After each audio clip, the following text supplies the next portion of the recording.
Good evening, hello, and welcome. First time for everything. This is actually kind of very scary, mostly for me. All that crazy jazz. It's been a long time. Ladies and gentlemen, welcome to the Raptor Lands podcast. The first of many.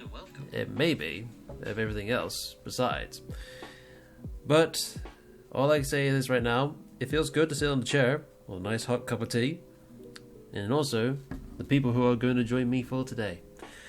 I'm your host, Soulman. And with a lovely can sound. I'm your host, Soulman, the Raptor Garden one and only.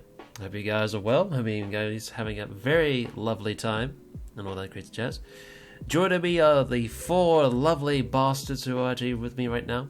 Well, one of them has a very deep, sexy voice. The other one has another deep, sexy voice. The other one who is so cute and cuddly, and the other one is just rattling up musket timing with his assault rifles. So, allow me to introduce you one at a time, and they'll introduce themselves and their actual channels. So you can feel free to follow them. And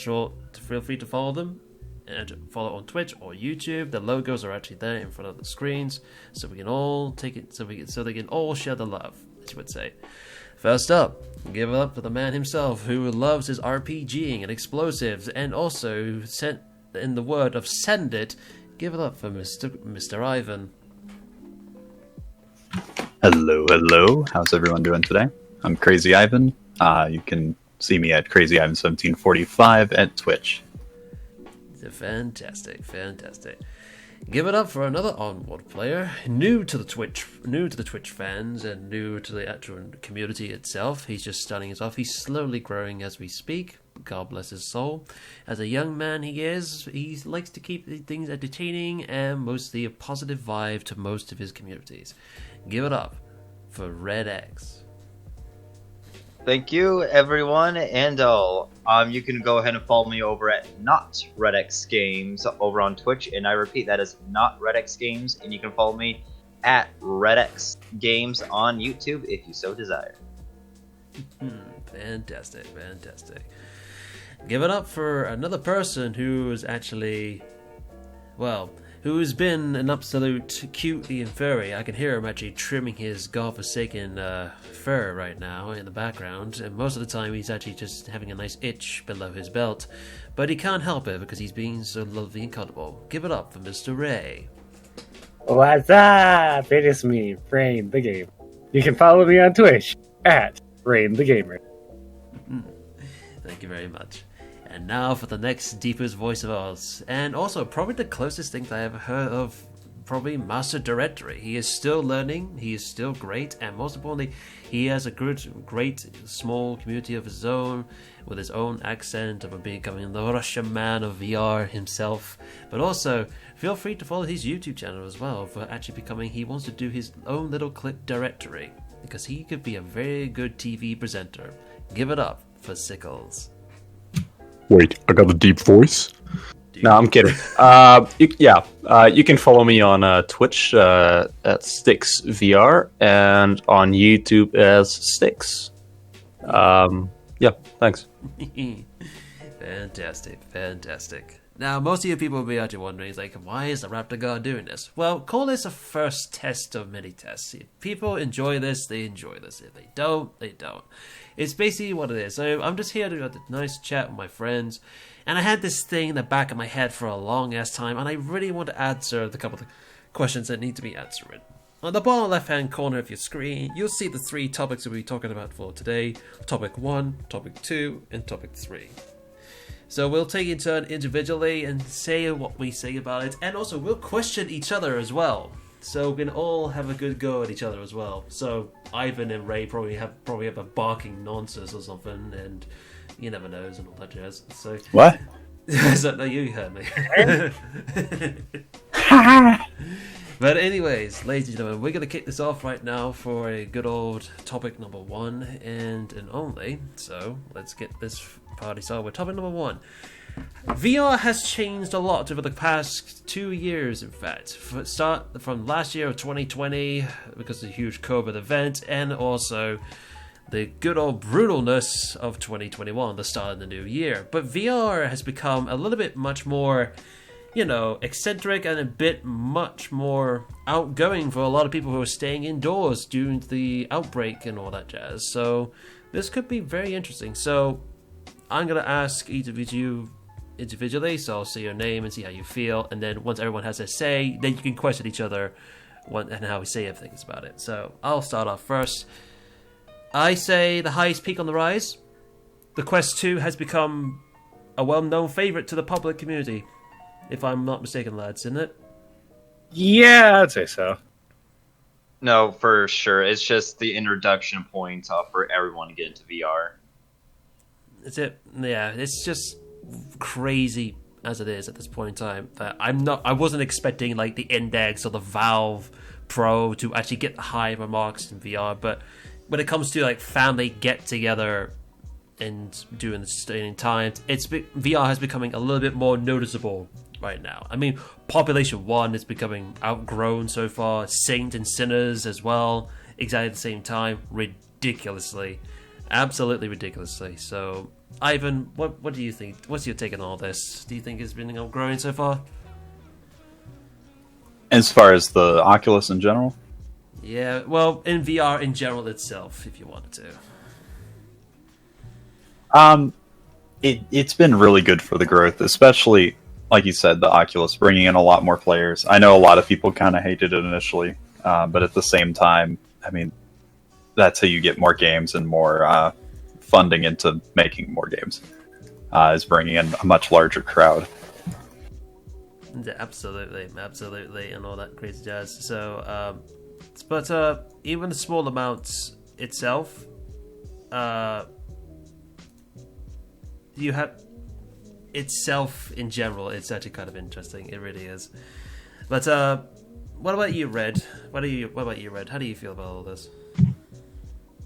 Personally, for me, with the Quest 2 coming out, I think it's absolutely fantastic for the VR community. It's definitely helped with the growth just because it's the cheapest standalone headset. You don't need a PC rig. And almost about all of my friends in real life are getting Quest 2s, and then they're asking me to get games with them and do a bunch of stuff.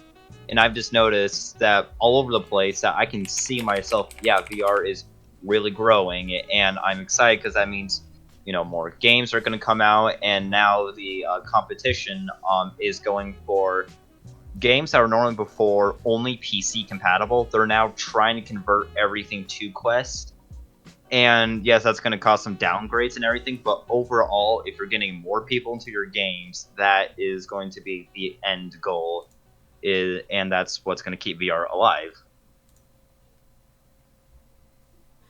Yeah, absolutely. Many people thought that the Quest might be trash. Many people will say it's good, but I have never touched the Quest because I've always hated the battery life. That's all I'm saying at my end. Sickles, what about you, my dude? What do you say about the whole VR system going? Is it a bit more popular than last time? Well, it's definitely more popular since 2 years ago I didn't even own a VR headset, or a little bit over 2 years ago. So, and since then, well, I've of course been following a bit of the VR community, so it's more known to me now than it was 2-3 years ago. But as I hear from my friends who are not involved with VR, they notice that VR is growing too. So, yeah, I'll definitely say that VR is having a bigger impact on people, their lives in the past 2 years. Is it so? When you said about 2 years ago, because I thought you did had a VR 2 years ago, or was it after a year that you actually got yourself a good headset?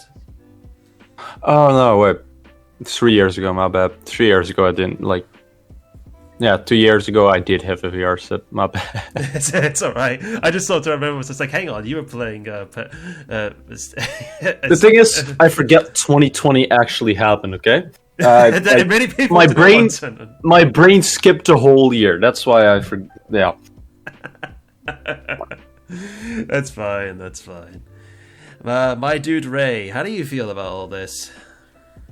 It's amazing to see where VR's gone. I mean, I'm looking forward to seeing how the Quest changes things. However, I am also looking at kind of with a cautionary glance because I'm worried that it might affect games poorly, like sounds might be downgraded or things like that. But I'm just so excited to see it be able to be in everybody's hands now, to be able to play VR and experience those games. It is really exciting. And this year the previous 2 years, 2020 and 2021, or this year and last year, I should say, they've been great. I mean, especially for VR, it allowed us to grow communities that normally wouldn't have grown because everybody's been inside the house, kind of playing games, just hanging out, and it grew everybody's own community. So, as bad as this whole pandemic has been, it's been good for the VR community as a whole. Yeah, I can see that. Well, it's nice to hear your guys' opinion about that. But I just want to point out at the one point that when you said about Ray, the point is that you said about downgrading like audio and tones on that.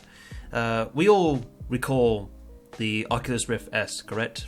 And they dropped down their frame rates, correct? From their original, from the very first one, didn't they? Yep, that's from what I heard, yep. Yep. From the original Oculus Rift was a 90 FPS, and they dropped it down to F80 FPS. So I don't know why there's a sudden change and all that, but then people complained a little bit about how the microphone quality in the Oculus Rift S was a little bit bad, and they changed their lenses and all that. So they chose more for comfort than the actual quality itself. And they say they actually, they said they wanted to keep it close to family use friendly as possible, as they said. I always hate that, saying family friendly. Like, just do the game as you want it to be. Don't do it because you want more money out of it. No, But more money is what expands it. You have to hit that large scale audience to be able to invest in the more niche market. No, exactly. I was going to say the same thing. Money is what's going to keep the VR community growing, which is also a big reason why, going back to Quest, why companies need to make their games compatible with it, because if they're having a one transaction system where you buy the game, you get everything in it, you need to make sure you're constantly getting in new audiences. True. Yeah. It is a bit of conundrum sometimes in the VRs.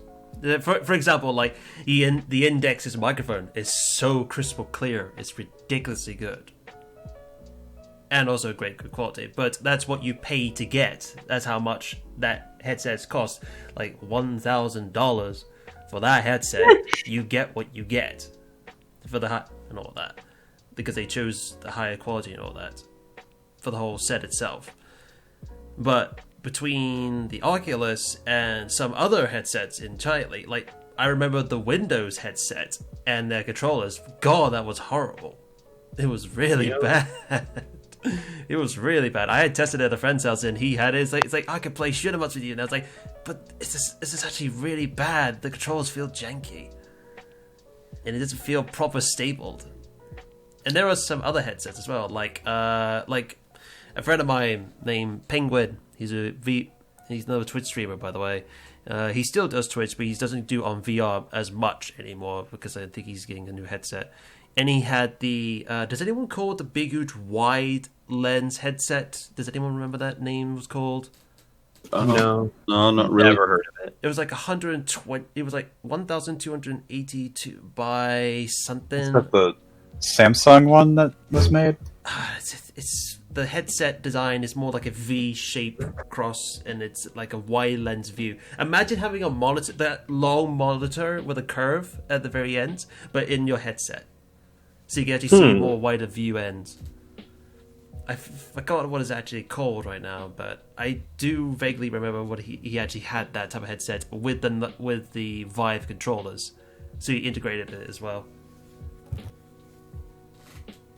First I've heard of it. Yeah, it's first I've heard of it. No, same here. It's it's been around since the first Oculus, and then with the Index and all that. It was they were made for quality and much more depth in view. So what you see, so what you look around, so you see more than the other headsets does, which is good. But in due of like the weightness of the headset, it's actually a little bit heavy. It's actually just a little bit more heavy than the other headsets, I would say. Yeah, so. Yeah, go ahead. Yeah. So who wants to pick out a question about this whole entire thing? Who wants to fire a shot at a person right here, right now? The first one now? Is it like I don't know, like I said to Ray when he said about quality between audio and all that jazz, and I just like pick it out. You know, just pick out everyone's questionnaires, which is actually really interesting. I mean, sorry, go ahead. No, go on, Red. I want to hear it. Oh, okay. Yeah, so I actually do have a question for everybody. When you look at a VR game, do you prefer more of the quantity of VR games or the quality of a VR game? With Pavlov, it has a extreme amount of content. Half of it is just kind of unforgettable, but maybe another half of it is actually memorable, or something like Onward, where there's not a lot of content, but the content that's inside of it is extremely good. So what spectrum do you guys fall under? What do you look for when you buy a VR game? The quantity that's inside of it, or the quality of everything that's in there? I would say it's definitely a mix of both, because you can't just have one without the other. Like, if I go for quantity, I also need a bit of quality to still keep playing the game. But if I go for quality, I need quantity to keep playing the game. So, but if I had to choose one of the two, I guess I would choose for the quality above quantity. I'd rather have the best 10 minutes of my life in VR than have a really long 1 hour of bullshit. Yeah, I agree with that. I definitely think quality is more important to me than, say, having, there's a million guns to use, but the quality isn't there. So I would rather there be a game and it be really, really well done, and maybe not have as many guns, or may not have as many carts, or whatever the game might be, and still have the quality of any other game of its genre. Like Pavlov's a perfect example, I think, of this, because there's a lot of guns, there's a lot of maps. There's so much content to use and play and enjoy yourself with. However, I think it's a little still rough around the edges. It's still a little difficult. But I think something like Onward, it's not as polished maybe, but it's still a lot more... There's more fun to be had with it. It might not be the nicest looking game physically out there, but there's more to be done in it. There's more fun. I'd say you have to keep in mind that depends also on the community. Because Pavlov might not still have the rough edges on it, but I always have a lot of fun in it because of the people I play with and like the shenanigans that we do. Yeah. Yeah. One way I look at it is a little bit different than just Onward Pavlov. One that's come up recently with me is with Beat Saber and Synth Riders that I didn't know much about until more recently. But basically the idea that Beat Saber added a AI-driven automated map creator for the custom maps, and it actually ended up destroying their mapping community. And it became literally a quantity over quality. The maps weren't as perfect, but there was more maps. And then it was harder to find the good maps. Whereas Synth Riders, all of their maps are handcrafted, and you actually have mappers who get paid to make these maps, and they have incredible maps coming out every single day, compared to Beat Saber's just tons of them. And they're in regards to that, the community is, I mean, I don't know Beat Saber's community as much, but Synth Riders is much more close-knit because of that. And so the community itself is just a little bit more friendly. And I don't think that's really because one is better than the other. I think it's just because of the attitude that's put towards it. No, yeah, I think you guys answered that pretty well. Sorry, I heard someone was about to speak up. Go ahead. That's it. No, I was just putting in the point now of the... Okay, many times I've been asked which one I actually prefer, Onward or Pavlov. And I say the exact same thing as I always said. They're both good games, but I can't decide on both. I really can't give you an answer. One, Pavlov is fun, grouped together community, and there's loads of fun mini games that you can do. I would say that's probably what it was built for, in my mind. Onward is a fast or slow pace, however you like it, but it does feel like a... This is in my mind, by the way, how I'm trying to explain it to myself. It felt like Counter-Strike to me, because you hit kill, you're dead. If you decide to play uplink game, you hit kill, you're dead, and sometimes you got to think strategy-wise most of the time. So that's basically what I had to set in mind on both games, but I couldn't decide which one I had to go for because they're both great games in my entire mind. And sure, if someone asked me like, hey, what about Contractors? Like, Contractors was great, but it was basically close to Call of Duty, which I didn't mind, which is kind of new for the VR at the time.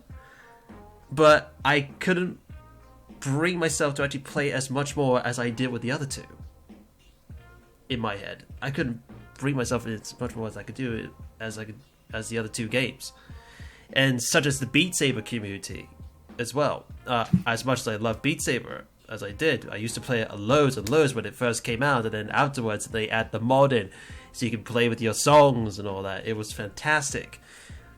But then it got to me like, hang on, there are still some songs that I want to beat the living shit out of in the cubes, as you would say.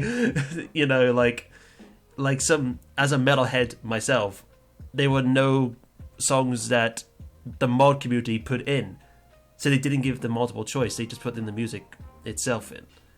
So so everything is all different in everyone's opinions and ways and directions. So it's, like I said, it's really hard for me to actually describe it. If I like the game, I like the game. I enjoy it, yes I do. Will I play it again? Maybe, yes or no. But what tipped me off is, like, as I said, with the Beat Saber, if that mod thing didn't have as much of like dubstep and a bit more metal in between, then I would like to play it even more as a metalhead, as you know. But if I want to play fun mini games, I go Pavlov.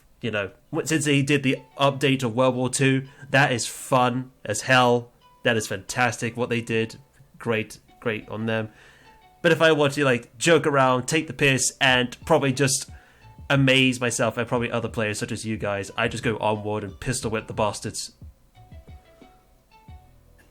I think if it came down to the same game, like if it was the same game build and one they chose to do more quality and one more quantity, I would choose more quantity simply because of my modding history. Like, the idea of Pavlov, like anyone being able to add what they want to the game is fantastic to me, and I'd prefer that any day of the week.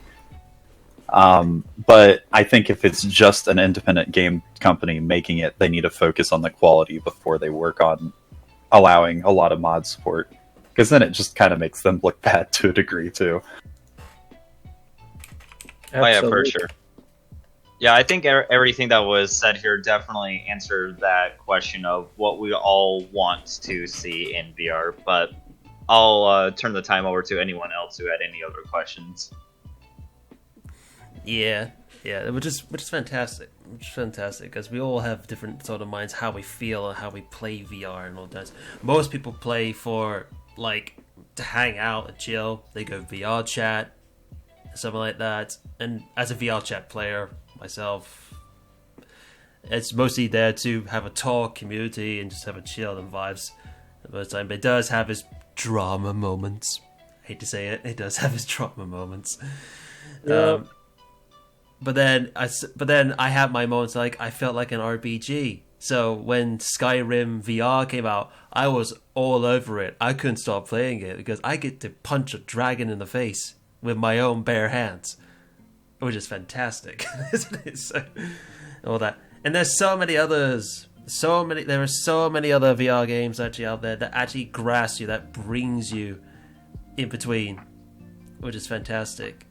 But each one has their own little build community, what they want to support, and what they want to do. I mean, all of us here, we play most of the random games in VR. We saw most of the communities what they're like. We play with most of the communities how they like. So it's really interesting how people see in their point of view, like, we support this because we like this. We support this or this. It's like two parties like arguing each other in the courtroom or something. Yeah. Oh, no, yeah, for sure. Which also, just kind of going along that, I do have another question. So with genres of games that are in VR, we've been mostly seeing a lot of multiplayer-only games like Population 1, Pavlov, Onward, and things like that. What is other genres of games you want to see? Do you want to see more story-driven games, or do you want to keep improving the social experiences that are in VR? What gravitates you towards putting on VR headset compared to going on your Xbox? I would say I'd definitely love to see some more story-driven games because I've liked what was it called again? Boneworks? Yeah, Oh, Saints and Sinner. Yeah, Saints and Sinners too. Saints and Sinner, Boneworks, Half-Life Alyx. I just like that because that's where I made some of my own videos with. Just messing around with the environment. Seeing what I can do in every game, like in Boneworks, I can almost interact with everything. Saints and Sinners, you can see how dumb the AI is and how much fun you can have with them. Half-Life Alyx, it's just like an exciting game, like an action, like bit of action in it. But that wouldn't stop me from still playing online games, of course. Yeah, I agree with that. One of my favorite games is Hot Dog, Sorceries, and Hand Grenades.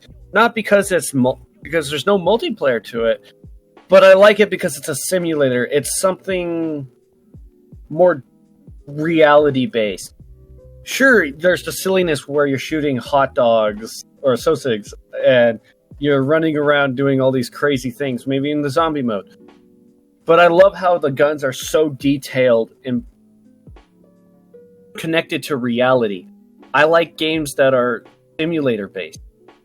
I more or less play multiplayer games mostly because I want to spend time with my friends. But every now and then I still would prefer to go in a simulation game where it's either like Hot Dog, Sausages, and Hand Grenades, or like a boxing game, or something more ground-driven simulator, quality done, versus something silly that's not really connected to reality. No, for sure. I get exactly what you're meaning there. Yeah, I can actually understand that. For me, if I had to put a guess to myself, I'm mostly an all-round genre type of guy, but I'm agreeing with Sickles. I love my RPG very much. As a Dragon Age, Mass Effect, Star Wars, The Old Republic type of guy I am. I love my stories, love my multiple choice. But I feel that there should be a little bit more in more VR story-wise and RPG. I mean, you can do so much. You can actually do a lot in VR story-wise, as long as the story is welcoming, connected, and it makes sense to the player's eyes, as you would say, because you're interacting. Take, for example, Half-Life Alyx. Groundbreaking, fantastic, and I not gonna lie, I actually cried at the very end of my headset when I saw the G-Man himself. I cried my eyes out. But that's how the story connected to me, because it was so good. It was so good. But anyways, story-wise, I agree with Siggles. I think there should be a little bit more story in VRs, because there's quite a few co-ops and multiplayer games. I don't mind that. I love that. That means it brings players in, brings your friends in all together. You can do each other and all that. But I would like to see a little bit more in story-wise. Like, hell, like, if I had to put a guess in, I mean, you could play A in isolation in VR, but you have to use a controller to actually do it. I wish you could actually do that, but with your actual virtual hands, and actually, crouch down in real life, get under the desk, and let the alien chase after you. It may be a horror game, but that's got some story into it as well. That'd be terrifying. Oh yeah, that'll be like the top #1 terrifying games of VR, if I had to put a guessing right. Because, no, like put a freaking puppet combo game in VR. Oh yeah, something like that. But like I said, but I agree with Sickles 100%. I would love to have another storyboard game. Yeah, you hear that? He agrees with me, not you. Oh, so we're making this a competition now. You ain't pulling favors to the Raptor God right now. I'm just saying how it is, because I'm just seeing on the Steam market, including the other markets of VR, there's quite a bit more multiplayer wise than story wise. That's what I'm saying. No, yeah, for sure. And also with not just... Oh, sorry, Ivan, you were going to say something. Ah! Do you need to go first, though? Do you need... Oh, no, yeah. What he said. No, yeah, sorry, I was adding a little bit. But, no, yeah, I definitely feel like there needs to be more story games and RPGs, because I was looking around for, sword-based games, and Blades and Sorcery was the only thing I could find, maybe besides Swords of Gura. So I would like to see more sword fighting games and just magic and stuff, because most of what we've been seeing is just guns, because that's fairly easy to do. But if you're trying to program weight classes, collisions, and all these different things, it's definitely harder to do. But I definitely would like to see a bunch of more sword fighting in VR, because there's not a whole lot to offer at the moment. Oh. Yeah, wait, wasn't there, just for, I think, Oculus or...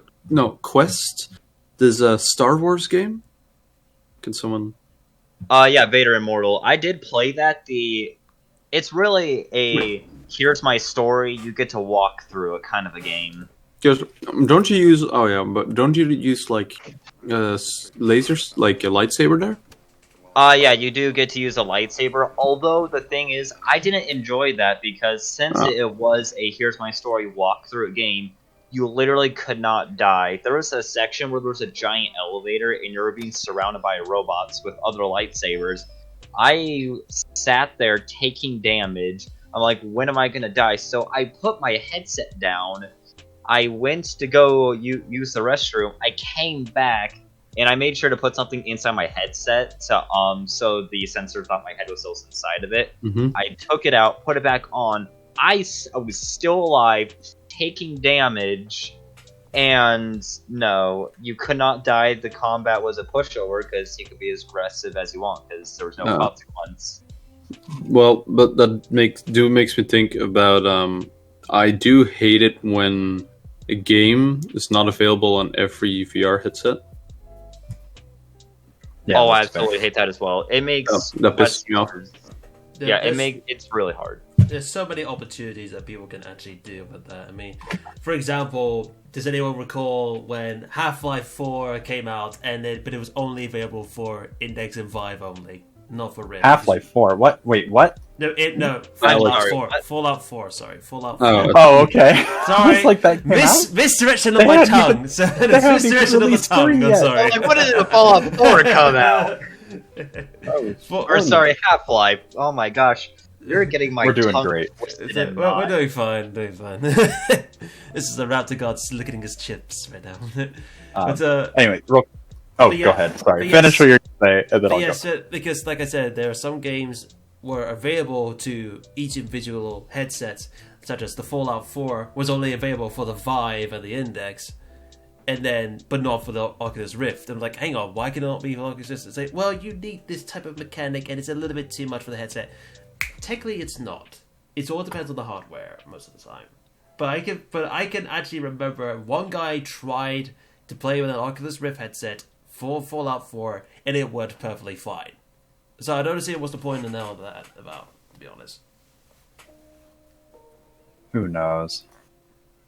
Something that annoys me is you can be playing the same game, but be on different servers because you're on a different headset than, say, your friend. Oh yeah, that annoys me so much. Also, another thing that I noticed since with Onward's the only game now that I play on the Oculus Store because I've yet to transition that to Steam. But when I'm trying to find everybody, like if I click the friends only thing, like if any of you guys are online, it won't show that you're online for me when I click the friends only tab because you guys are on Steam, or even when you guys are still on Oculus, like on a Quest or something, it still won't show. It has to be the exact same headset, the exact same everything for it to show, and that's one thing that annoys me, and I think that can be improved. Yeah, most definitely that needs to be improved because it is getting in the way of the experience of the games as a whole. Even smaller games like who are just being developed right now, such as like Grapple Tournament, if I put that into account, that's not in the Oculus Store just yet, but you can still buy it from Steam. But they want to transition to the Oculus Store as well to actually let people buy it and play it, but they hope to actually still connect to the Steam players, as you would say. Yeah. Which should be really very interesting to see how things goes with that. But the first Oh, not yet. Yeah, but the first topic and all that's really nice to hear you guys just see, so all that jazz. It's really good. It's really good. I'm gonna pull over to the side lane right now and pull up to this topic number 2 right now. And topic number 2, I might get some hiss in the chat if I say my lines about this.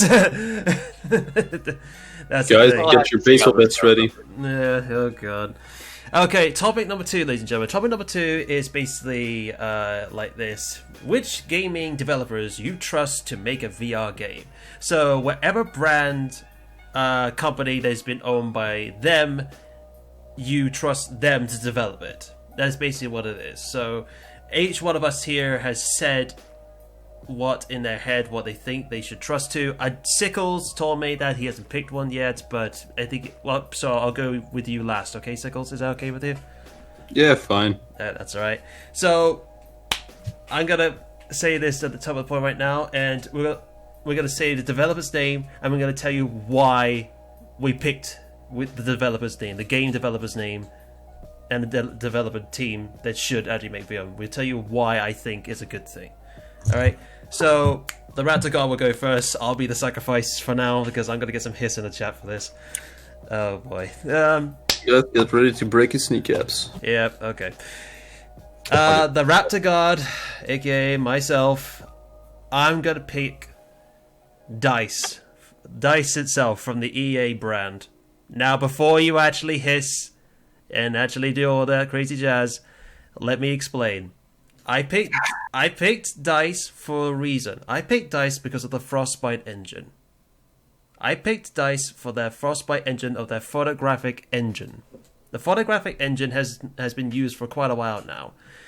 And I've experienced this firsthand in my college days. And it's actually really good. Because when you take a picture of something, and it's its 3D image itself, you can detail it so in-depthly into the corporate itself of the program. So such as the leaves moves, the light reflect coming off the boundaries of trees, the road surface which is grind and dirt. And DICE, who are fan favorite franchise of the, Battlefield community. They were the ones who created Battlefield, Bad Company 2, Battlefield 3, Battlefield 4 and all that, including, yes, Star Wars Battlefront as well, and Battlefront 2, give or take, as you would say. But the reason I picked DICE is because I want to push the hardware just a little bit. I want to push the headset into beauty. I want to push that into beauty because as an artistic person myself, I love beauty things and I like art very much. And I admire the developers who make video games and create this grand landscape, such as environments, textures, including in-depth itself, to bring it to life so we can feel appreciated when we play games. But in VR, there are some games out there. The closest good-looking game of all time in my head will always be Alex, Half-Life Alex, and that is beautifully done. Beautifully done. The architecture on that is well done. Traverse, the way that they move the characters, the way they actually show the light reflecting and shadow textures, it is beautiful. Now, the reason I chose the Frostbite Engine, because each one of you right now, I don't know if you guys play this. Have you ever played Battlefield 3?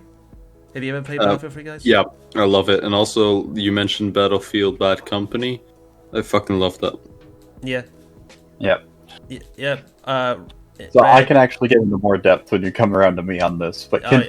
Yes, ma'am. Yeah, so I want to point this out from my perspective, because if you look back at Battlefield 3, in my head, is considered as the most beautiful looking games. And what is it? 212? Was it made 212 or something like that, or 211? I can look it up if you want to. Yeah, look it up very quickly. Yeah, Sickles. that'd be great. Give me that year. Give me that year right now. should be All right, 2011. chat, get if I ready to remember hate me so much, but I've never touched a Battlefield game Yeah. ever. Well, time to change that. I'll forgive you. Thanks, Ivan. Yeah, go on. And go your on. test does not count. Yeah. Go on, Sickles, tell me. 2011. 20 October 25th, 2011. Yeah, 2011. It is That is 2011, and Yeah, that's 10 years Yes, ago. Jesus yeah. fucking Christ. yeah, that's almost the same time Skyrim released. That's it. And I had to say, I actually went back and played a bit of it on my Origins, and I played the Metro map, and it's so fucking good looking. It's Oh so. no, I know what you're saying. Like during this whole lockdown, I played all the Battlefields that I own, like all of them except the very first one. I've played them all again, all of them. And it's so good looking. It's so very nice, and it's from 2011, and they made that from the first Frostbite engine that they made with photographic, and then when they did with the first Battlefront game, we don't talk about it because it's not as much, but they did exactly the same with that, and then when I went to Hoth on the beta test, beautifully well done in the snow, so good, so lovely. So, man, do you remember what Bad Company 2 looks like? Oh yeah, absolutely. Because that was just 1 year before Battlefield 3 came out. Oh yeah, still In 1 year, all that Yeah. different. Yeah, and of all of that combined, I feel that DICE can actually push, in my mind, and I do believe this, I think they can push the hardware of the VR just a little bit to give that beautiness. To give that beauty that I want to see in the headset. Sure, there are mods you can do it in other games. You can go to Skyrim mods and actually change the texture, tones, and all that, and then put the headset on and you actually see what it is. But I want to see a nice, beautiful handcraft from the game developers themselves to say, look, this is what we can do. Let's push it just a little bit. So I can actually see the actual caring of that engine, because I think that's a really good engine for the VR headset, just to push it a bit so I can see what it can do. That's my take on this. That's my developers. That's the developer people that I choose. It may be an EA left wing. I know everybody hates EA. I know that, even I do. But I don't. But I stick by the rules. I don't blame the developers. I don't blame the studio. I blame the corporate gits who make the wrong decisions. That is, can we all agree on that? We blame the corporate gits. Absolutely. Yes. Yes, So- but can I jump in now? Yeah. All right. So Ivan, take it away. Take it away. Go on. All What's right, yours? so now I have to pick a different studio, but I was actually going to specify that not DICE now.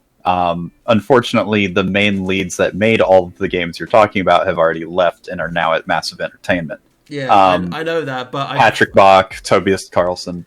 I followed their company for a long time because it was actually my dream to work for them. A lot of what they've developed for the engine, I know wouldn't technically work for VR based on how it works. But at the same time, I know they could make it work because of a lot of the technology they put into stuff. So I agree with you, but I'm saying not now, DICE. DICE now would probably not be able to pull that off. No, not DICE right now, but the engine itself. I'm talking about the actual program and engine that it runs itself, because I feel it will bring just a little kick. It will just bring a kick to the headset. Just like, can we push it a bit? You know, can we push it just a little bit? As you would say, it's like asking the Nintendo Wii with running a Battlefield 3 engine. Really, you're trying to kill the console. Yeah. So. Oh yeah. So Ivan, you're up next. Go on. Give us yours.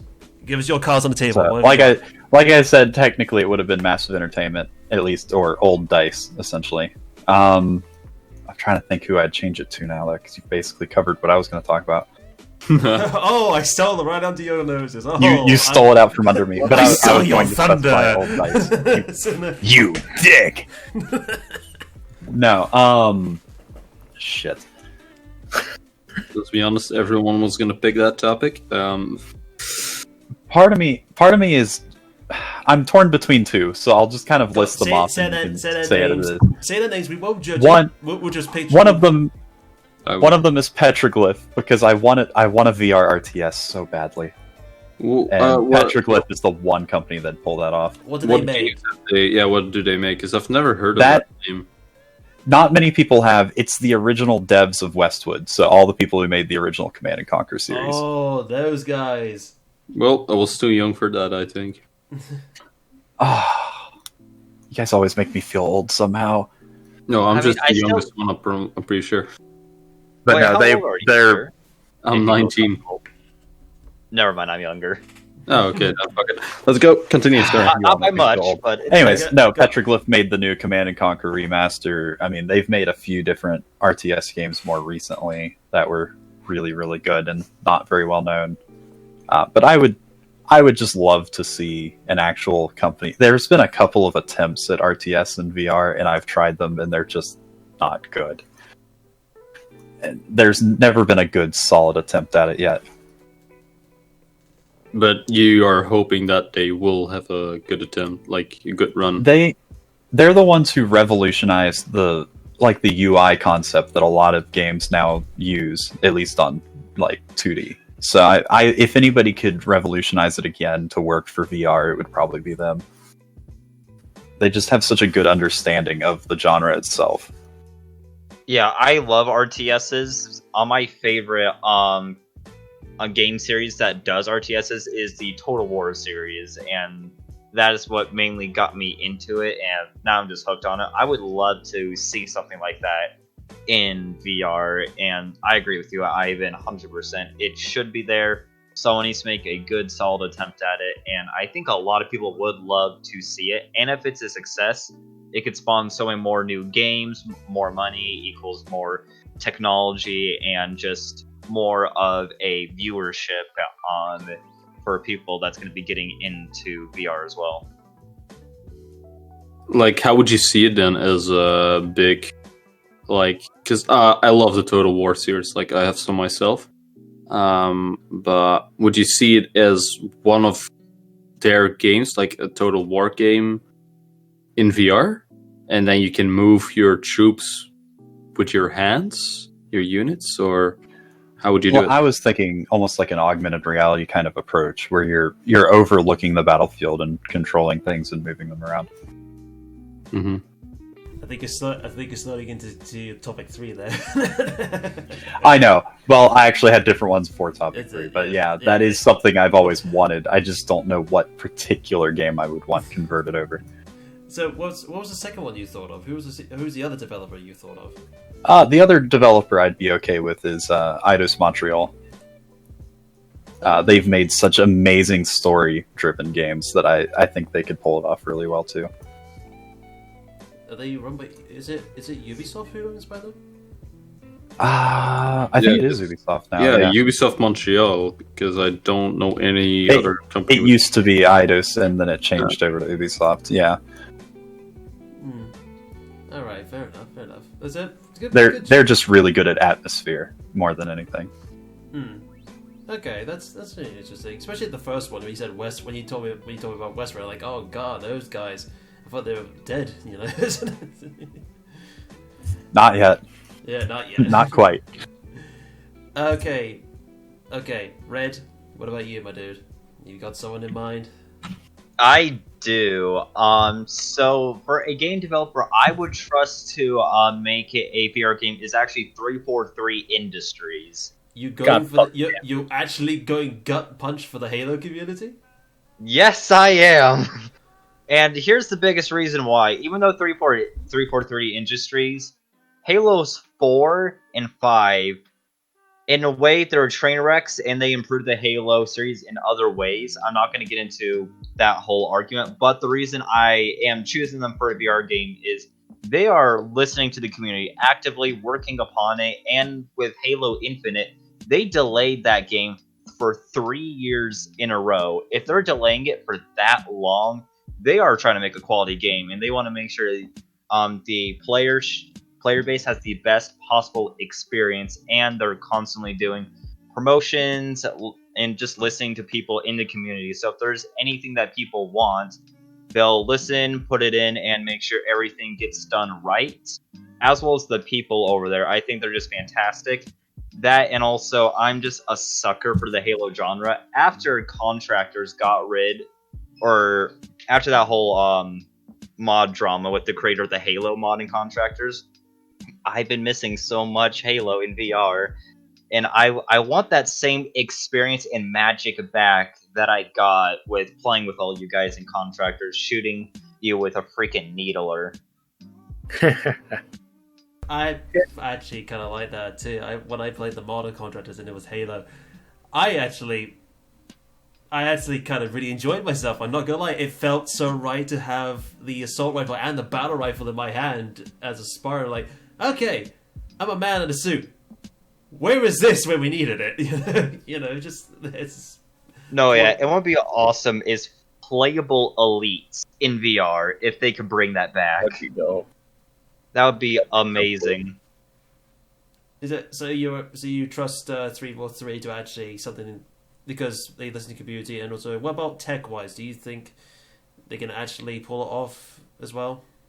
Tech-wise, I absolutely believe they can do it. They're playing for Halo Infinite to be an open-world game, and if they have stuff like that to make graphics good, which they're still working on that at the moment, but gameplay-wise, it's for Halo Infinite at least, it seems to be running extremely smooth.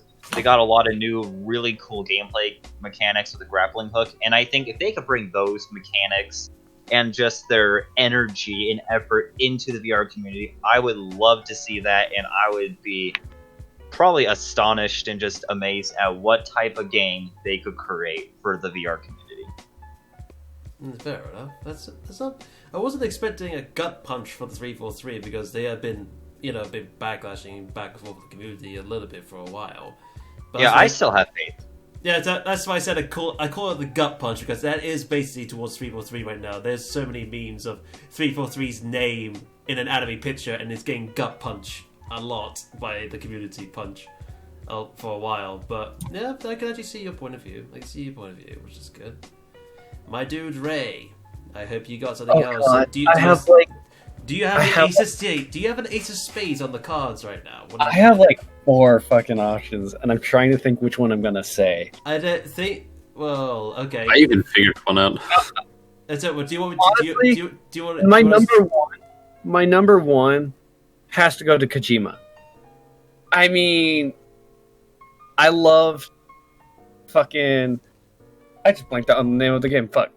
I just love Kojima's style. I love Kojima in general. Are you talking about that dead game, that whatever it's called, the Dead and Life? Death Stranding. Death Stranding. Thank you.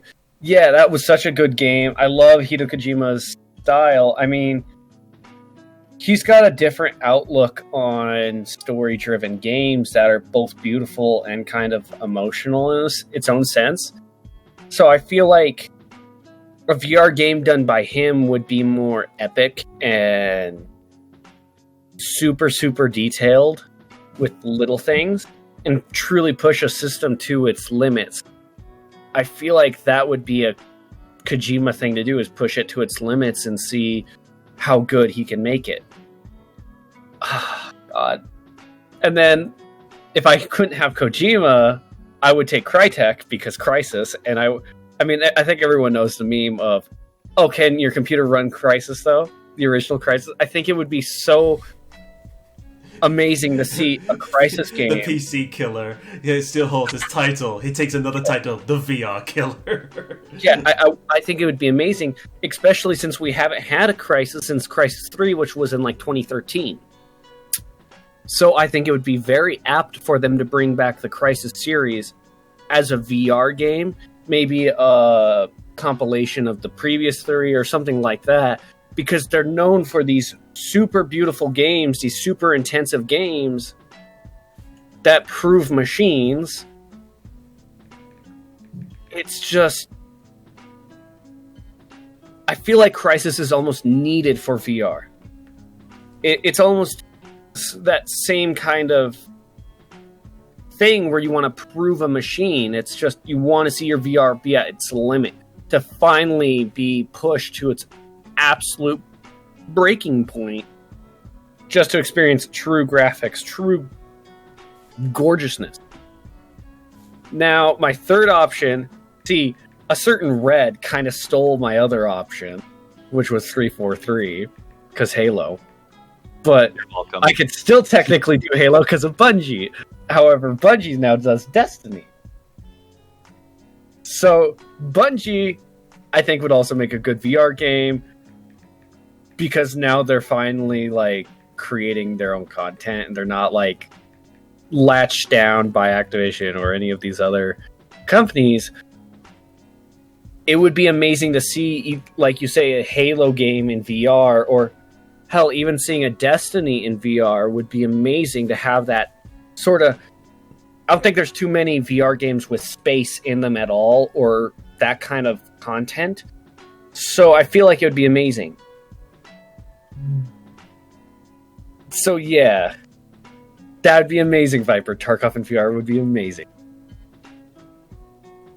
But yeah, if I had to pick one, I'd still go with Kojima, because I know he would make a gorgeous game and push a thing to the limits. But yeah, that's all I gotta say about that. It's I do love Kojima. I loved his Metal Gear series and all that. I loved the man to bits. But his style of developing and gaming wise, because he uses different engine than Square Enix, the place that he used to be. He uses a different engine for that. I'm not too sure what it's actually called at this time, but I understand what type of art style that you think you're good for a VR headset. I never played this that one game that Sickles just said. I never played it. Death Stranding? Death Stranding, yeah. Never played it, but I've seen gameplays of it and saw the quality of it. But yeah, I can understand you coming from, how that could bring in to a good light to expect it to a VR, how right it could run and all that. Which is gotta be interesting. Sickles, my dude. Yes, okay. I left you to last because I gave you time to think. I'm going for Nintendo. They're so in touch with really? No, I'm fucking kidding. Fuck Nintendo. I'm going for CD Projekt Red. You're actually going for them? The Cyberpunk games? The Witchers? Yes, I don't know, like, I'm... Go on, lay the groundwork. Go on, put your Diamond King and Queens on the table. What have you got? Because, okay, I played Cyberpunk, and I know, like, everyone's been hating on Cyberpunk because of all the problems. But that is not really the problems because of the developers, but more of management who just pushed the game. Okay, the game was they've been working long on the game. But my thing is, I'm mainly pointing to The Witcher. Like, I don't know if any of you played The Witcher 3. Yeah, I could see that. loved I it. could see that. Unfortunately, no. Because like that type of open world thing, I don't know. Like I don't know. I'm not that big of a fan of CD Projekt Red myself, but somehow I think if there's gonna be a big single player VR game, they could be the ones making it. Well, but on the other hand, it would take them probably 20 years to do it, but there would be a game that I would enjoy at the end of it. It sounds like Project Red. It was Yeah. 20 years.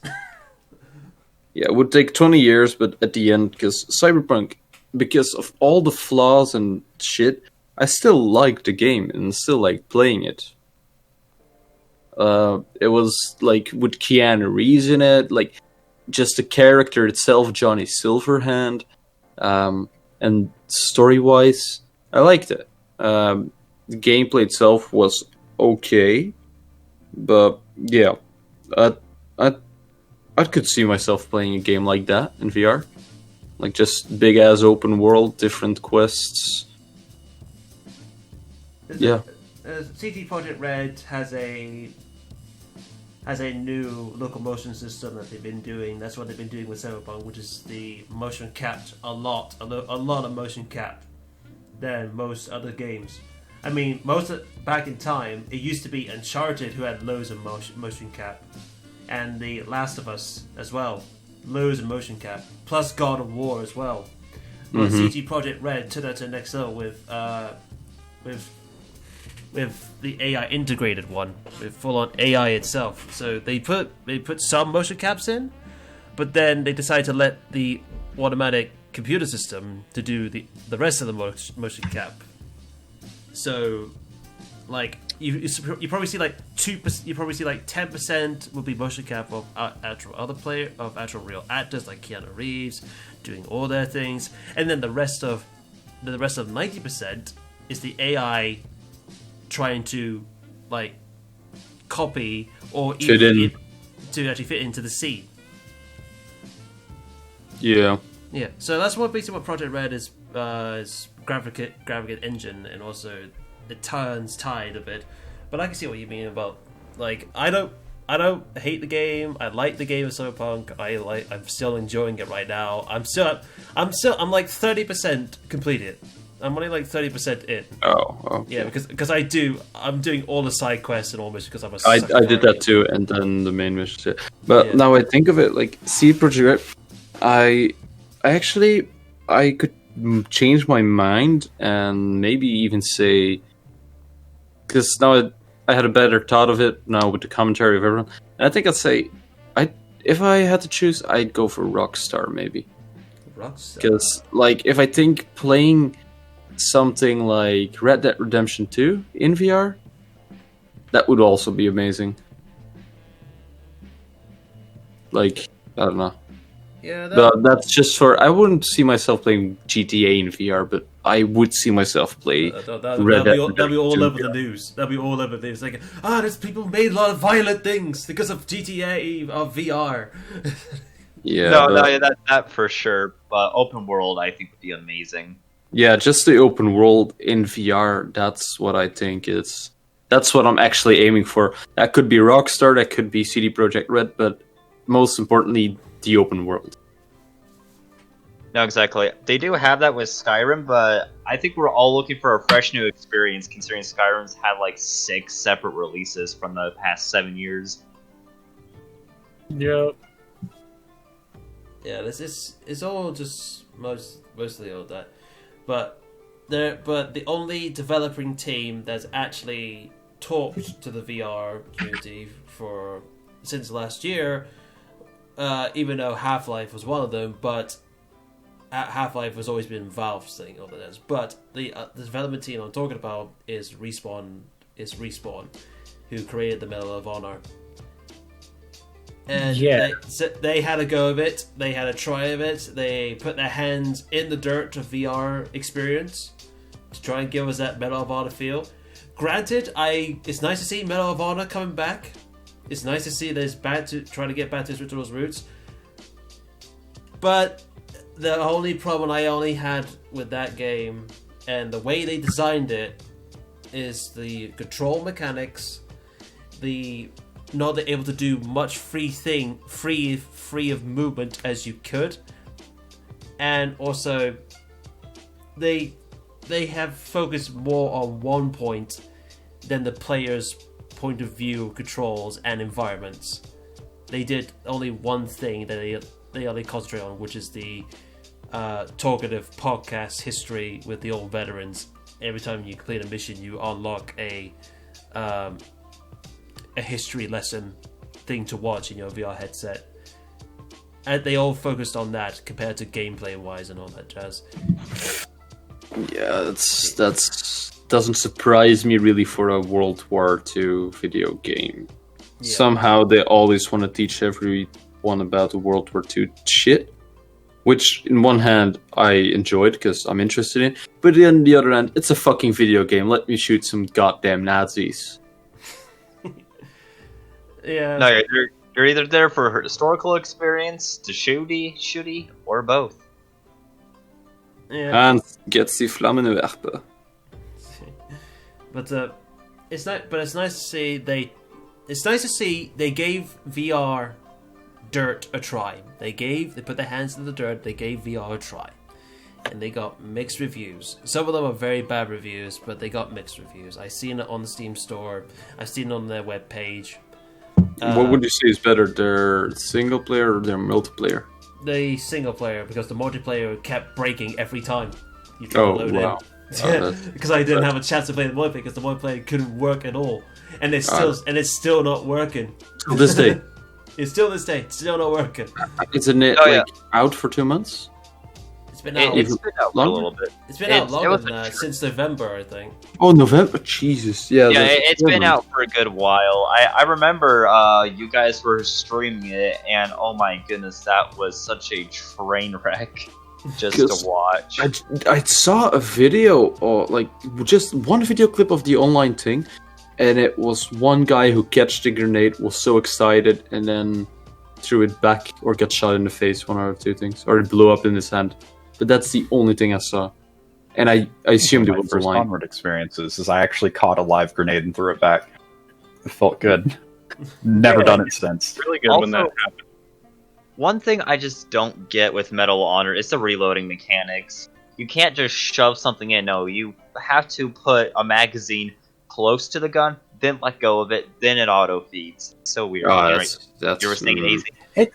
It's like when they were making the game, they didn't look at any other VR games that were doing it. Like, they didn't look at what else was working at all.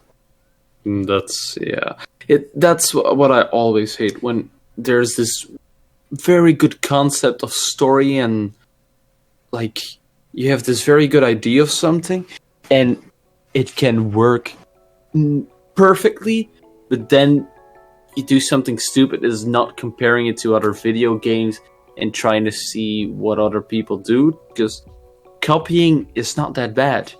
Copying someone else's homework is not that bad, because that is the thing that could make your thing work. Like you. Oh, and that's how you find inspiration to make something better. Yeah, even that. So that's what I hate. I was so hyped for this game, and then it came out, and then the mixed reviews, and I was like, I still haven't bought it. I told Solman, I'm gonna buy that game. I'm gonna save money to buy that game. It came out, and I never bought it because of all the bad reviews it got. Because of the stupid shit like, the magazine thing, and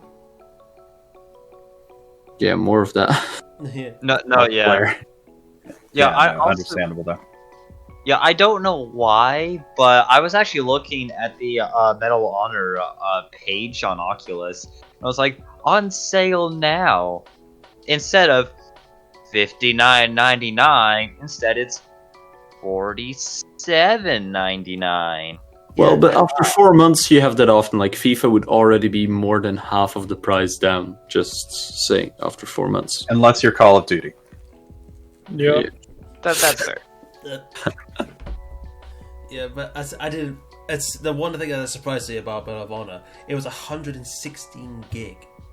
116 gig for Is VR it still? game. Is it still It was so so much? bad. It's that big. It's probably the most big VR space that took up on the hard drive I ever seen in a VR game. I thought it'd be Half-Life Alyx, which is a 72, I believe, at one point. Yeah, Half-Life Alyx was 72 at one point, and then when I saw Medal of Honors, I was like, the fuck did they just put in? How much did they actually put in? I expect, like, if they put this so much space into this one game and it's that big, you expected something grand to happen in this game, but no, they don't. No, like the amount of space that takes up is so close behind Call of Duty Modern Warfare's size at like 200. Yeah. The thing for Half-Life Alyx is 67.9 gigabytes. So, bloody hell! So it's like twice as much more than the original has. Isn't, like, I don't know, Half-Life Alyx, like, you're able to move around more, but isn't also the story way longer? Oh yeah, way more. Sure. You could do a lot. Think of it, it's like playing Half-Life 2 all over again, and that's what I love about it. I'm gonna destroy everyone's soul in here, and I hate you already. I've never played any of the Half-Life games except for a bit of Alyx, like 2 hours. I've played 2 hours of Half-Life Alyx. Ivan is spinning around this chair right now. Okay, to be fair, I'm in the spinning chair as well, but I put a giant white fluffy blanket on it so I can feel like I'm in freaking Narnia on my throne. The thing is, I wasn't, like, when Half-Life came out, I was not that kind of gamer yet. I was just figuring out games that was not up to date with that type of game. So when Alyx came out, I was like, oh, lovely, but it was hard to follow with the story. Yeah, I get that. Because, like, Soulman said he was emotional at the end of the game. Didn't you say something like that, Soulman? Yes, I was very emotional when the thing is, I've seen a part of the ending, and I don't think I would. I wouldn't even understand. It's basically the veteran feel. Trust me, Siggles. You don't. I actually forgive you because you've never played the original Half-Life on that. But as a veteran to myself, it felt more connecting to me. Yeah, as an old gamer, veteran to that game genre, it felt right to actually see the G-Man and hold the fucking crowbar of death in my hands. You know, that would be for me as in the next Assassin's Creed, seeing Ezio Auditore pop up as an old person and tell this like sad story or something. That would give me the same effect, I think. Yeah, that would definitely... That already kind of happened? I won't get in that. Yeah, I'm done. Carry on. Does anyone else want to put a questionnaire towards us about the developer-wise and all that? And is there any like small-timer developers that you want to shout out to as well? Oh, yeah, I have this one developer that needs a shout-out. Give me a second that I can find the Discord. It's Crunch Element. It's a guy called Blake who started this game on his own, or like at least 2 years ago, and I started following it even before it was an alpha, before anyone could play. Now the Discord already has over 2,000 members, me being the first one, but the game, since the very first moment you could play it, like a bit over a year ago, and now has changed so much. It's going in the right direction. And yeah, that guy deserves a shout out. Is it that Rainbow Six looking game, isn't it? I think you could call it because I have followed him on Twitter. I have followed him on Twitter and I saw his clips. And then most of like breaching through the walls, breaching through top, like pending, flashbanging through the rocky walls and all that. It was the start of the game was just being a breach game, but with the Discord coming up, people giving their feedback, IDs, and everything, it's turning into more of a kind of Rainbow Six vibe, you could say. Yes. But it's multiplayer, but I think it's just one squad has to breach the AI. or defend from the AI. I think it's something like that. I don't think it's yet 4v4. But yeah, that guy, he's doing an amazing job. That's all I want to say. Yeah. Go for it. Go ahead. No, you go ahead. Okay, yeah. But It's like after you. No, after you. No, after No, you. After no, you. no, So it's no, like, you, pull out the no. gun. After you. after you. Oh, okay, I'll calm down.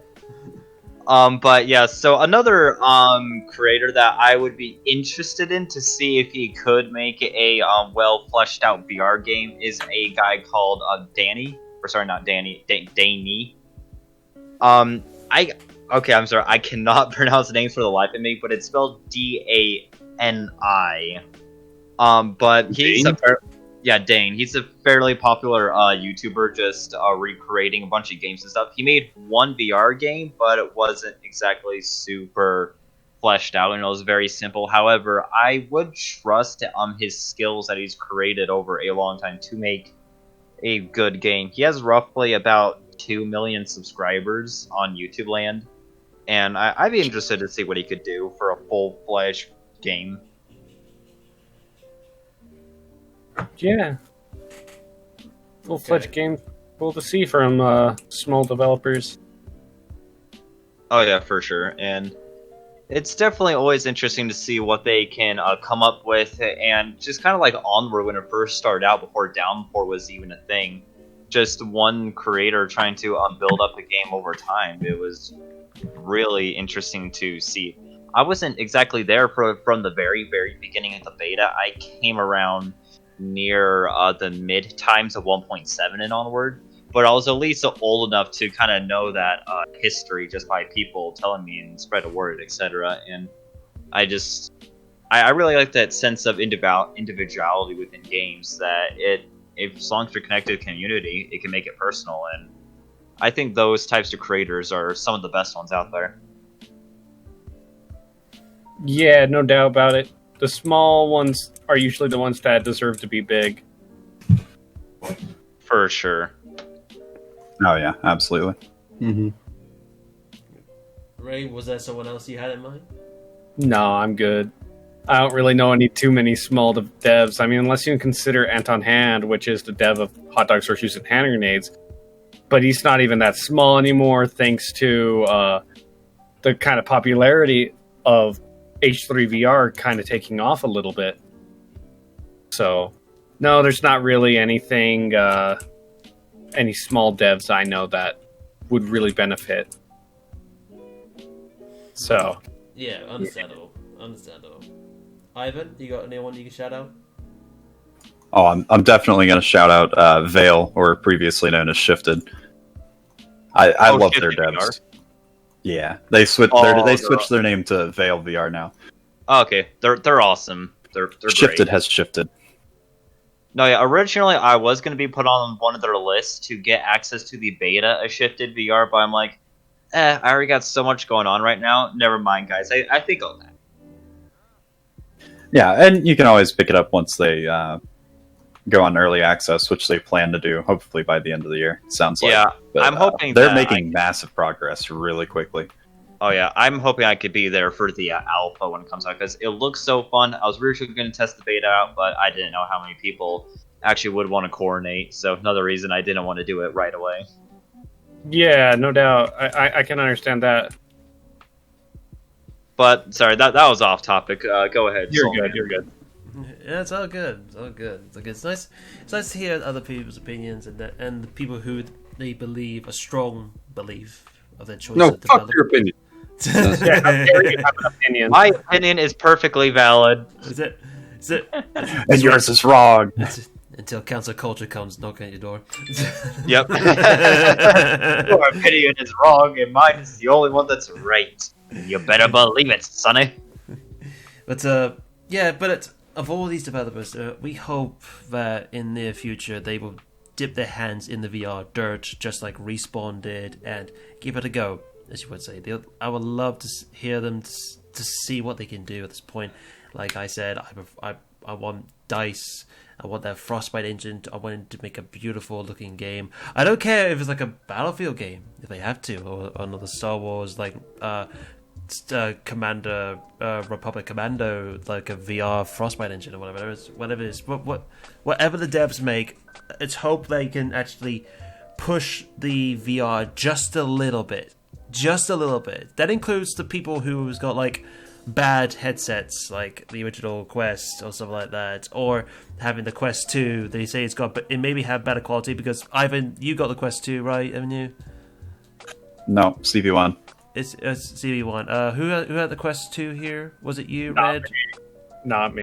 Not you? Oh, something I like that. have the CV1, the original Oculus Rift. I'm on the OG Vive, my dogs. On the very first gen Vive. But it was nice to see just a little kick up, just to like who will take the trophy of VR killer, as you would say, just as Crytek was when they were the PC killers back in the day, as you would say. Who dares to become that title? Who dares to become that title? Yeah, no doubt. It dares become the benchmark for every game. Lonely Viper's calling himself out. Of course. Okay, we're gonna put into our third and final topic right now, and this might take a while with our third and final topic because the third and final topic, and I told the rest of these guys here to think very carefully because they have so many ideas in their head. Which is called a wish and dream. That's called a title. If you made a game or a remade game that you love and you want it to be remade into VR, what will it be? You could pick 1 or 2. That's the main rules. And I told this to the rest of the guys to actually think about all this. So, just to give you an explanation, I will go off and start first. So, Ivan, you got yours as well? You got 1 or 2? I've got 2. You got 2? Red, what about you? You got 1 or 2? I got 2. You got 2. Ray, do you have 1 or 2? 2. 2. Sickles, do you have 1 or 2? Probably 2, but to be honest, I still have to figure it out because I like. Yeah, I'll put you as last again. How's that? Just to put you on the safe side. No. Don't like just go down. Are you sure? If you want, I'll give you time to think. I'll give you time to think. I got something. Okay. Well, yeah, go ahead. All right. So I want everyone's minds open for this. I want imagination so you can see what I see. Okay. So the first game that I pick, just like the very first ever question way back when Red X, like, I wish there was more sword games. I totally agree. Have you ever wanted to be in a fantasy world of Lord of the Rings? Yes. Yes. Have you ever wanted to be in the age of Middle Earth and play all 3 trilogies, see it back to back, and all the way through? And the reason I picked this is because I would like a 4-player co-op experience of the Lord of the Rings trilogy. Yes, my guy. So much yes. Yes, all the way. Did we mention yes, by the way? Yeah. Yes, did we mention yes? Oh yeah, and also, yeah, you should prepare an army with you. Yeah, and the reason I said a 4-player co-op because number one, if you add many more players in, you won't get the exact same experience as many other VR titles because you have, like, say, for example, some titles may have like 2-player co-op and then you have the rest of the AI telling you the story. So like Half-Life Alyx is a 1-player thing, but you got the AI doing the motion capture and all that. So you need some of that. The reason I picked 4-player because way back there was a Lord of the Rings game way back that you can do a 2-player game, which was called The Two Towers and The Return of the King, and it was like an arcade type of good game too. Yeah, they were good back in the time, especially in the PlayStation 2 era and all that. Don't shoot me, but it wasn't born yet when it came out. Yeah, I know, it's fine. Don't worry about it. All I can say right now is just imagine this: you're in Lord of the Rings. You're playing Fellowship of the Ring, the first part, and you get to pick the main characters, such as Gandalf, Aragorn, Legolas, Gimli, and Boromir. So, Boromir, those main characters there, okay? And as you well know, if people who have never seen Lord of the Rings, Boromir and Gandalf the Grey ripped, as you would say, ripped. Spoilers for those that haven't seen it. Spoilers. Spoilers. Sorry, but if you haven't seen it yet, come on. Wait, actually, when did it come out? Way too long ago. Way too long. Don't worry about it. If you haven't seen it, it's your own Before he fault. was born. So I've seen all the extended editions. Oh, 2001 for the first one. Yeah, something like that. But yes, you play the Fellowship, you follow the steps through their adventures, then you get to the point where the Mines of Moria, and you know that scene when Pippin accidentally dropped the bucket down the well, and you heard the goblin drums running. They have a cave troll, and you hold that position as long as you can. The mechanics would be the block and shield, arrow type of feel. So try to get that in your head. Try to get that in your head right now. The mechanics of using the actual sword and shield techniques, what you've been doing. So there will be a training center to actually get the feel of it, of course. Then you go, once you play the Fellowship and you get to the very end of the Fellowship, you go straight to the Two Towers. And that'll be my highest peak. That'll be my highest peak. If you go to the Two Towers, you go to the scene of Helm's Deep. I say one of the best scenes of Lord of the Rings of all time. Best scene of Lord of the Rings of all time. You go to Helm's Deep and you hold the fucking wall against a whole 10,000 army Uruk-hai. And they're climbing the ladders and you're punching them off the ladders, or if one of them gets up, you're backing your teammate up, trying to hold it as long as you can. And it gets to each sections and scenes, trying to all that jazz. And then you go to Return of the King itself. Like, you go and defend the walls of Gondor. Rohan.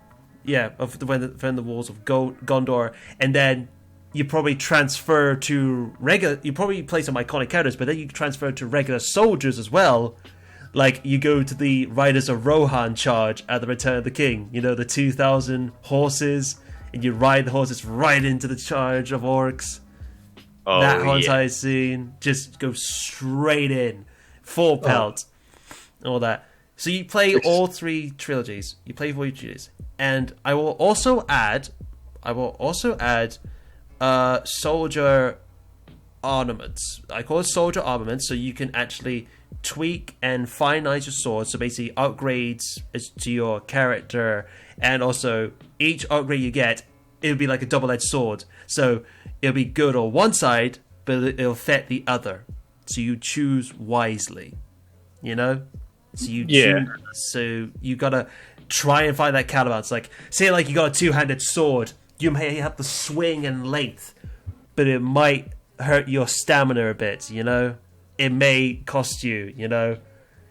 And also, defense-wise, you gotta block with that two-handed sword. So your defensive would be quite low.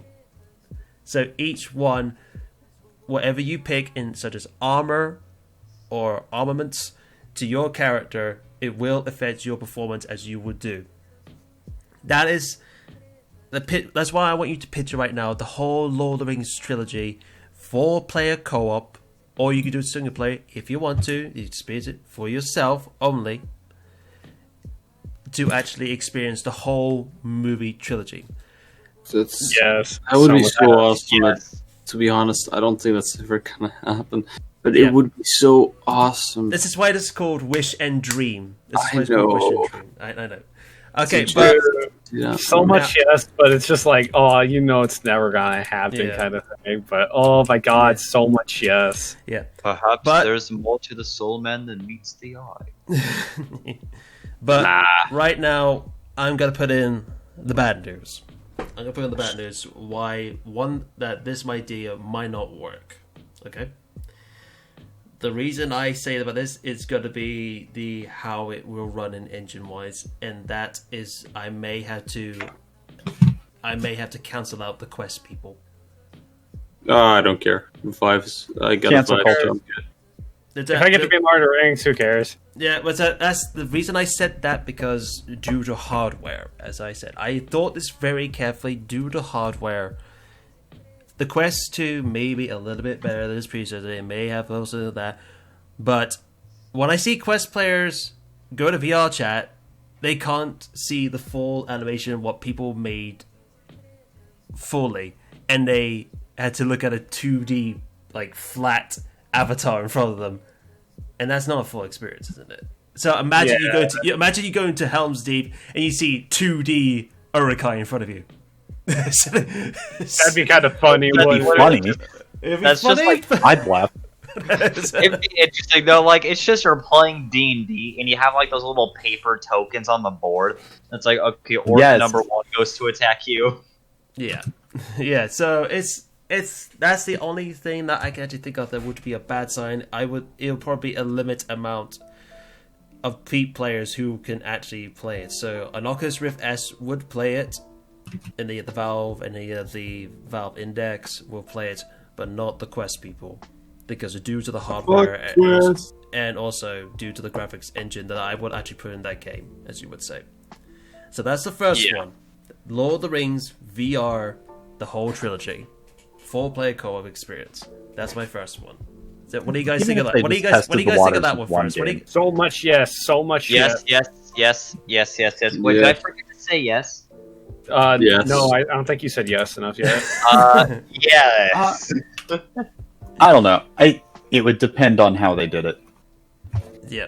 If they got it like how you're describing, then absolutely. But I just feel like it wouldn't happen. But it probably never happened. Dream. I can dream, I Harold. Oh yeah. Okay. So one thing I can't help but just imagine, like when you have Frodo, Sam, and Pippin, and just all 4 characters running away from the Dark Riders in the woods, trying to find the body of water. I could only imagine everyone screaming at each other, "Go north, go south, no, it's west, find the river!" Yeah. Yep. I will have that type of scene. I think I broke something. But yes, if you explain that when they're trying to jump onto the the Wendy Bridge sails when they're driving down the river, there'll be a stealth scene. So all 4 of you must get to that boat. So all 4 of you must get to that boat if you're doing 4-player co-op. Before the riders actually spot you. I'll meet everyone there, and hopefully they get there too. I need everyone there at the same time. Otherwise, like a Dark Rider could just kick you out of it, and you got to go on the run again. Yeah. So if the Dark Rider points a sword, you surrender the ring. Oh shit! Dude. Game over. Dude, all I can just imagine is I am no man. Just that scene.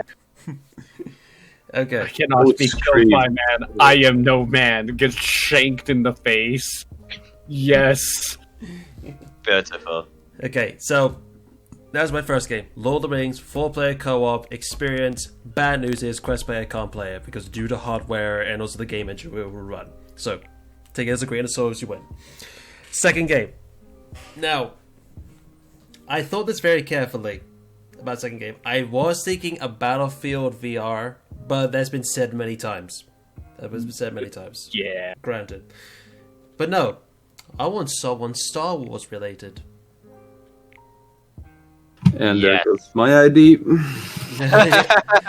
But I probably won't say the exact same game as you would say, Sickles. Just hear me out. Any of you guys heard of Star Wars Jedi Knight Outcast? Yas, Queen! So much yas! Is that the one that was a sequel to my favorite game that I really didn't like? Yes. Sadness. But you didn't like your favorite game or didn't like the sequel? No, I didn't like the sequels. Yeah, okay. Back when I'm gonna look it up real quick. Back then, when LucasArts was LucasArts, the good old LucasArts, the best LucasArts as they once were. Okay, there was a Star Wars game. It was a legend. It was a legend, not part of canon. It was a legend, but it felt like it should be a part of canon, as you would say. All right. The very first ever game that was been made, you get to play as a stormtrooper who got defected. Okay, a stormtrooper who got defected, and then he had Force sensitive. Now, think about this very carefully. Do you know what happened to the Force Awakened? Stormtrooper got defected, and people thought that he was Force sensitive, aka John Boyega's character. Yeah, they stole it from that character. Ah, okay, yeah. They stole it from that character, and that character's name was Kyle Katarn. I would say one of the most satisfying characters that he didn't give an absolute shit. So if you say, because he didn't care he was using a blaster or a lightsaber, he was the type of guy, he was like your Arthur Curry Red Dead Redemption, like I don't give a fuck. So, I'm a Jedi, as you would say. I'm a Jedi, man. Yeah. No, But I've see, heard of that game. I loved the series before he became a Jedi. I hated the fact that he became a Jedi. Yeah, Well, Because yeah. I like that attitude, and Jedis are not supposed to have that attitude. Yeah, but anyways, if you want to look this up, the game is called Star Wars Jedi Knight Outcast. You will love the way that this portrays itself. This is when Lightsaber Combat was at its peak performance in mouse and keyboard. It was that good. During that age, I think the game actually came out 2000 or 2001. I think Something like that. Dude, there was so many good games during that era of Star Wars. 2002. That one was 2002. 2002. And that is pretty old. And I checked the counter of that game, of Star Wars Jedi Knight Outcast and Jedi Knight Outcast Academy. There are still so many communities playing online as we speak. Right now. They are still playing it as we speak. And No, yeah, 9 out of 10 on Steam and 9 out of 10 on IGN. Yeah, it was that good. It was a good story and great combat. And the reason I picked that, because it felt right. It felt right for a Star Wars game to be in a VR itself. So, picture this. The whole entire Star Wars Jedi Knight Outcast story remake, but in VR. So you use all the blasters in that game, because you got the small blasters, the E11, the big blasters, the shotgun blaster, you got all the guns in that. But then you have the Force. You have the Force abilities. And the thing about the Jedi Knight Outcast is you get to choose all the Force powers in your possession, light and dark. And you can mix it up. So say like you can have one part of you like do Force push, and the other part would do lightning. The other part of you can heal yourself, and the other part you can actually mind trick a person to walk past them so they won't recognize you. All those type of little Force powers combined into this game. So the way Or you can have your Force powers based on your morality as well. Yeah, based on your morality as well, exactly the same thing.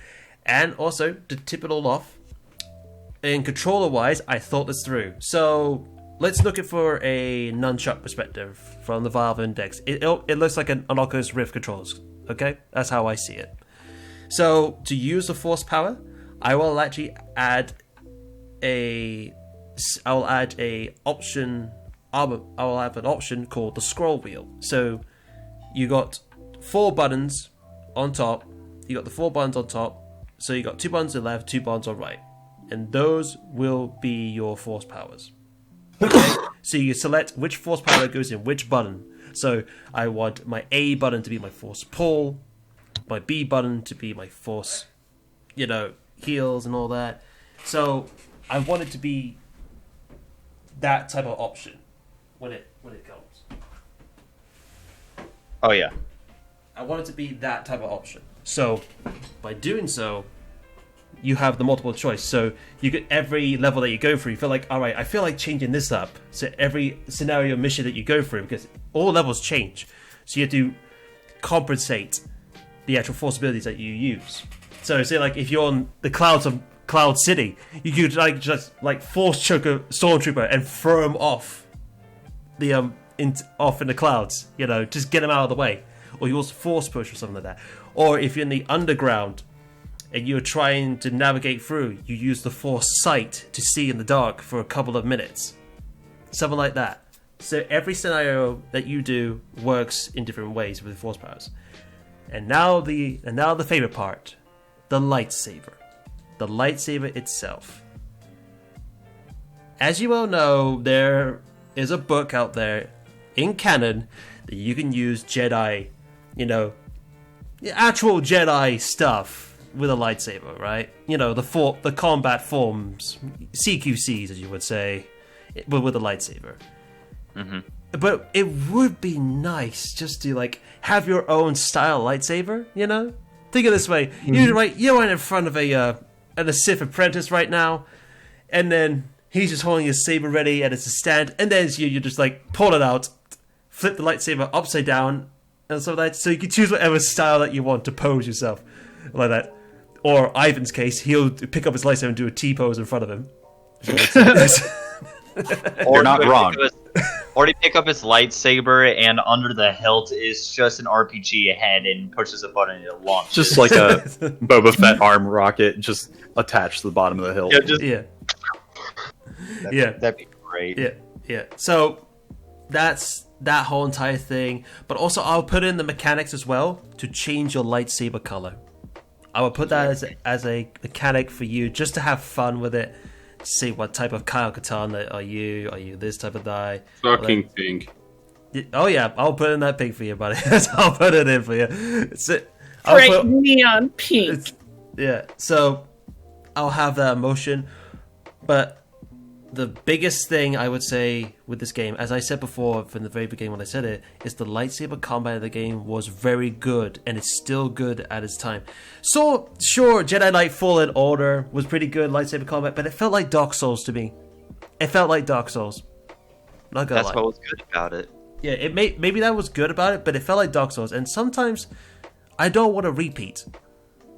I don't want to repeat. Sometimes there are some games you do a repeat and then you got this naggy thing in the back of your head like, hang on, I've seen this mechanic before, this is going to be an easy game for me, and you already played it before. So with the lightsaber combat in this game, the AI is mimicking your movement every time you swing. So in the original game, so if you want to do a high jump in midair and you're about to do a slam on him, he will do a roll and kick you out of the way. That's what the AI does. It predicts your moves. So the hardest difficulty, the AI was developed to predict your movement. So every time you swing, it blocks parallel with you, and that's where the force powers comes in, because you need to actually counter him. Sure, you can try and use the force grip, but then he'll force push you back to stop the force grip, so you'll be stunned. So that would make the challenge worthwhile. But with you in the VR, you have free much motion, so the AI will try and pair you what you're trying to do. I mean, there'll be a lot of players in sword-wise. I'm pretty sure you guys done it as well. When you pick up a sword, you wiggle in front of the players, wiggle it in front of you, just like left and right, and get away, get back, just like that. I know there'll be a lot of players like that. I get it, I do. But if you really want the experience to actually par with the lightsaber against something like that, and against multiple Sith, then Jedi Knight Outcast is the way to go. Seriously, the way to go. Not only has got a good story, and they should have made it canon. God forbid they should have made this canon, but it's legendary now. But it will work well in the Star Wars franchise. It will give the people what they truly want as a Star Wars fan itself. Because if you want something experienced for itself, it'll be a great way to bring people more into VR. To have that story again, it'll be fantastic. Absolutely. So I'm gonna let you guys say something about it before I say the bad news about it. So that's the good news about it. So what do you say about it? For me, I would love to see a story-driven, really good combat, force ability, personalized Star Wars game. I think that's another thing that has been needed in the VR community for a good while. Because in my opinion, Vader Immortal, while it was a good game story-wise, it was way too short. Combat was not even a focus, and there just needs to be a good, fairly challenging, story-driven Star Wars game. And I absolutely love the way you described it, and oh yeah, I would absolutely love to see this in VR. Oh, yeah. It sounds amazing. Yeah, that's why I said if as you saw that Sickles just said, it's 9 out of 10 on Steam because it's that good. If you had a time to actually, it may cost like $2 actually or something like that on Steam. If you guys want to have a go of it, it's actually on Steam. It's on Steam, cheap as shit, but you will not be disappointed. You will not be disappointed. What's the name again? Yeah, let me look it up right now. Star Wars Outcast. Star Wars Jedi Knight Outcast. You will not be disappointed. You really not. It will actually just think about what you need to do. I was, but I'm an asshole. You don't need to listen to me. When I think Kyle Katarn, I'm nostalgia for my 1990. What was it? 1995. Yeah. Yeah, the original Dark Forces. Which, by the way, I was going to make you jealous with this. I have a small little figurine of the Moldy Crow. Oh, nice. So I fucking love that game. Right. I'm going to tell you the bad news, alright? Yes. No. Because it's Star Wars. There's only 2 bad signs of this. Number 1, it's not part of canon. That's fine. That's number 1. I'm putting the hands up because it's not part of canon. And since now Disney has the rights to LucasArts and all that crazy jazz, it's not going to be a part of canon. And they've wasted a good character. Lord Desan, Ashativ, Raven, and also Kyle Katarn. Great characters. Totally wasted. Totally just drop it down the well. Like, oh, they don't exist anymore. What was the name of that movie that they did recently that was the Goes to Steal the Death Star plans? You mean Rogue One? Yeah, Rogue One. It was a good movie. The last 5 movies? Whatever it was. Anyway, it was apparently a good movie, but I was still upset because that was Kyle Katarn's story and they took it from him. Yeah. I'm upset. Yep. Another thing that they stole from and they could have worked it better. Yeah.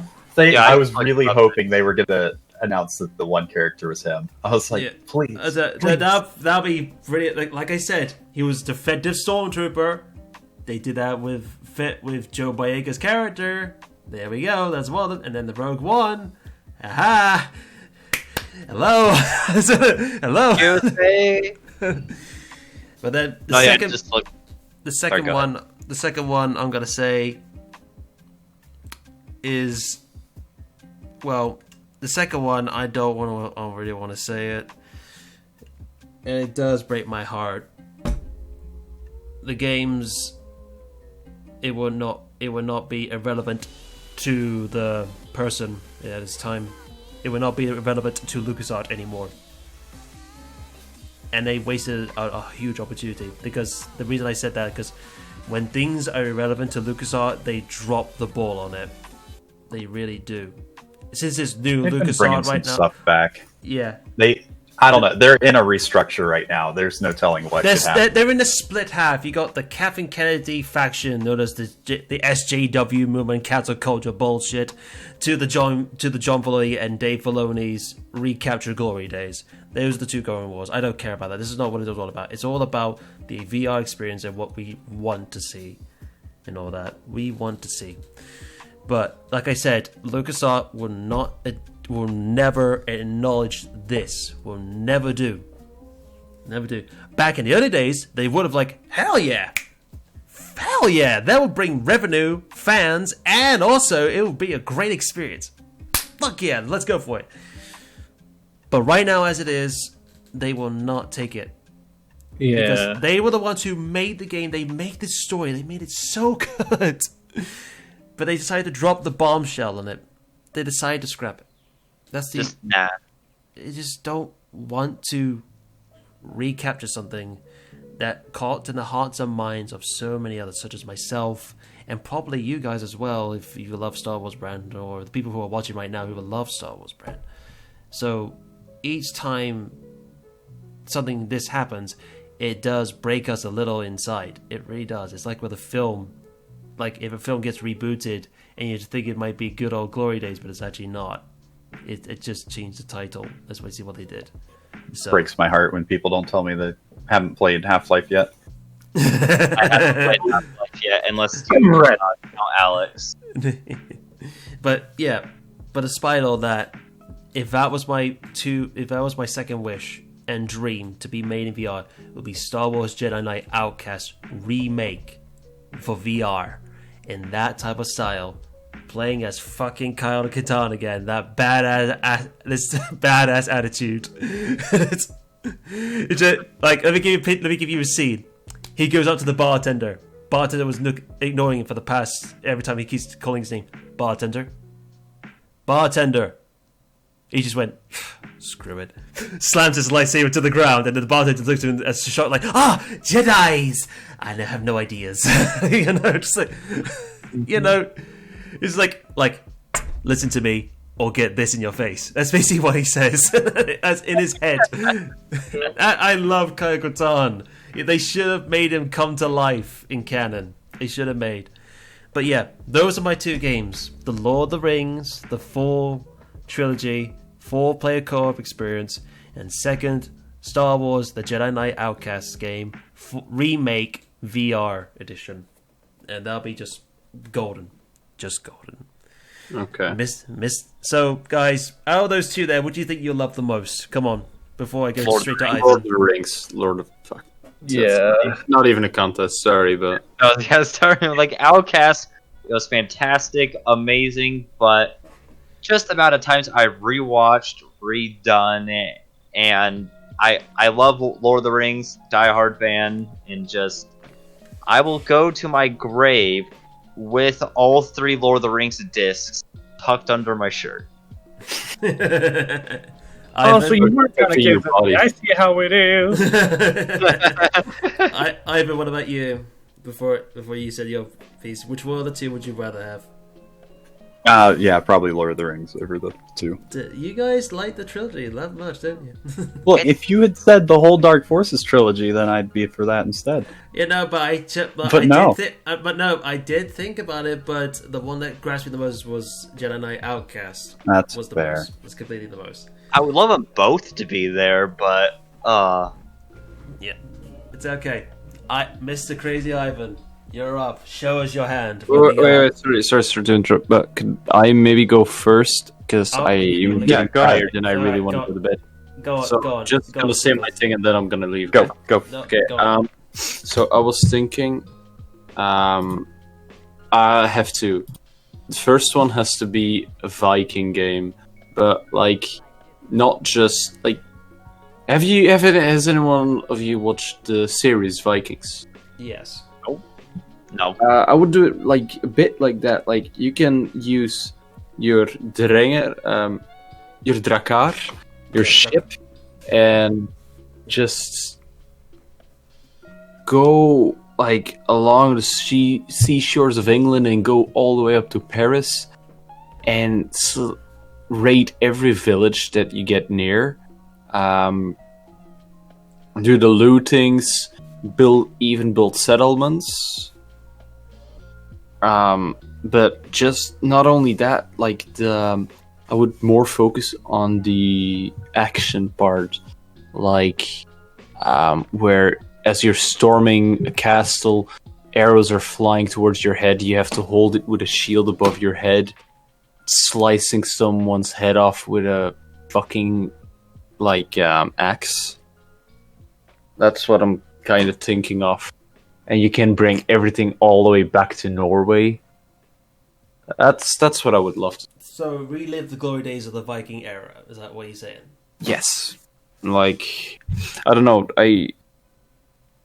I somehow sometimes I just think like, what I would love to do now is just go buy myself 2 shields and 2 axes, give one to a friend, and just start hammering on each other.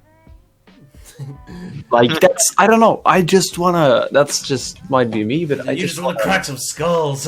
Yes, I just want to crack some fucking skulls. Like feel like a Viking, and the closest I can get to that would be in VR. Yep. And the other thing would be: have any of you guys played or watched gameplay of Ghost of Tsushima? Yes. Pog, dude. Yes. Yes. Being a samurai in the samurai ages, defending your own clan from other clans or invaders like the Mongols. Oh yes. That would be amazing. That's also one of the things, just like as being a Viking, hold a samurai sword and just fight with it. That would make my day. Slice some up. Have someone commit seppuku right in front of me.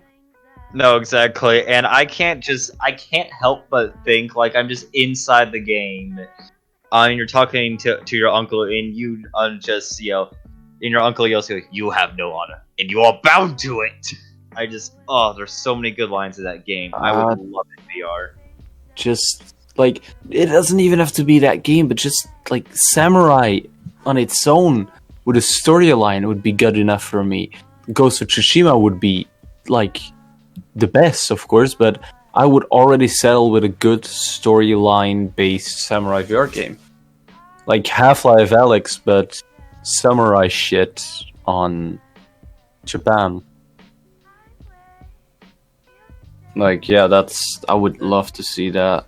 Ooh, is that two sides, one Viking, one samurai.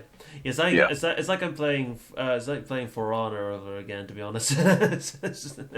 Yeah, just a little bit. I haven't played For Honor, although I was so interested in it. I played it and I hated it so much. It was nothing what I thought it would be. Yeah, most of the time I just see random spams doing the exact same movements over and over again. You can't counter it. Yeah. Unless they try to tweak a bit. But yeah, those two scenes would be really good. So like, if I had to choose one, it would definitely be the samurai game. I don't know about you guys. I was I don't know, Viking, dude. I was thinking Viking. I was thinking samurai. I mean, I want to deck myself out in some freaking plate mail armor and just same. Riding horses into battle. I've literally already looked up on the internet when sometimes I'm bored. Like, if you can buy a replica of a samurai outfit, just You like can, the little statues and like placements you got for them, where the helm, shield, and every body armor is there, like that. Just to have in my room, and sometimes when I feel like it, put it on, and just that would be sick. Or just buy. I've also looked up like just buy a katana, a tanto, and shit to have on the desk. Yeah, like I don't know. I like both, but if I had to choose, I would go for the samurai. For me, if I had to pick, I will have to go with Viking. I love the Viking because Viking is actually most close to my culture in Cornwall, in Celtic, as you would say. Yeah. And I actually understand it pretty well and all that. But it would be nice to, raving pillage and all that. I can't help it. I can't help it. It would be really nice. Just. I don't know if that's nice, but I know what you mean.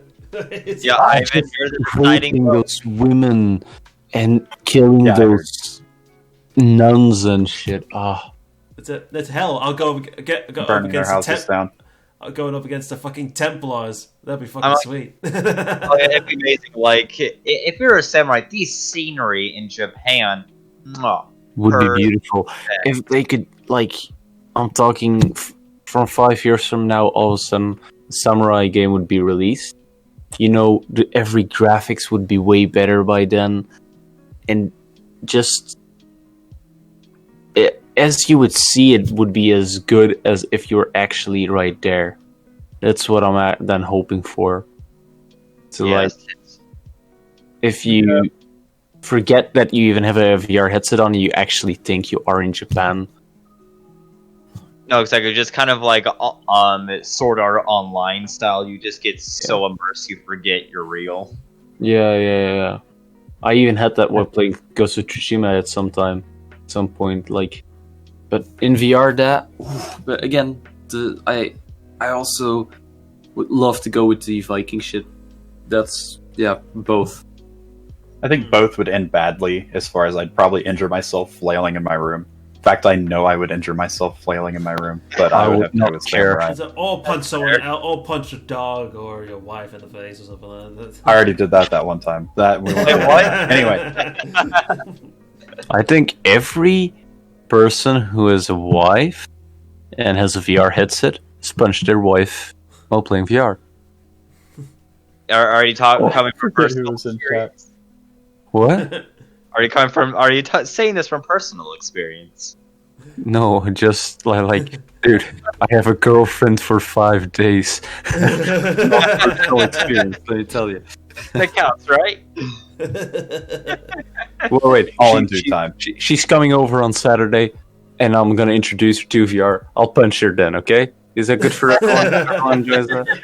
Give her Okay. a helmet as you put on the headset. I'll just say like, okay, just stand here, don't move, and ooh, so sorry. Oh my god, didn't plan this.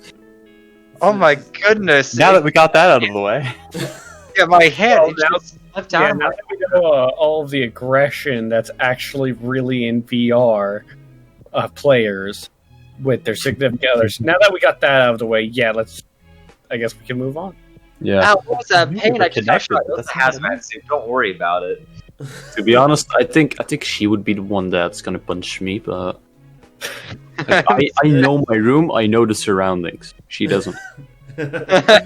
she's on my turf right now. No, I'm it's gonna like be the one who gets one. out of the boundary. I'm to start stabbing someone, but ends up stabbing you. Yeah, all of yeah, she stabs me with a fucking Vive controller. Yeah, sure. Yeah, it just That gets was fine. impaled in your lungs somehow. No, yeah. So that's our 2 my games. I don't know if anyone has some extras to add to it or would change something about it.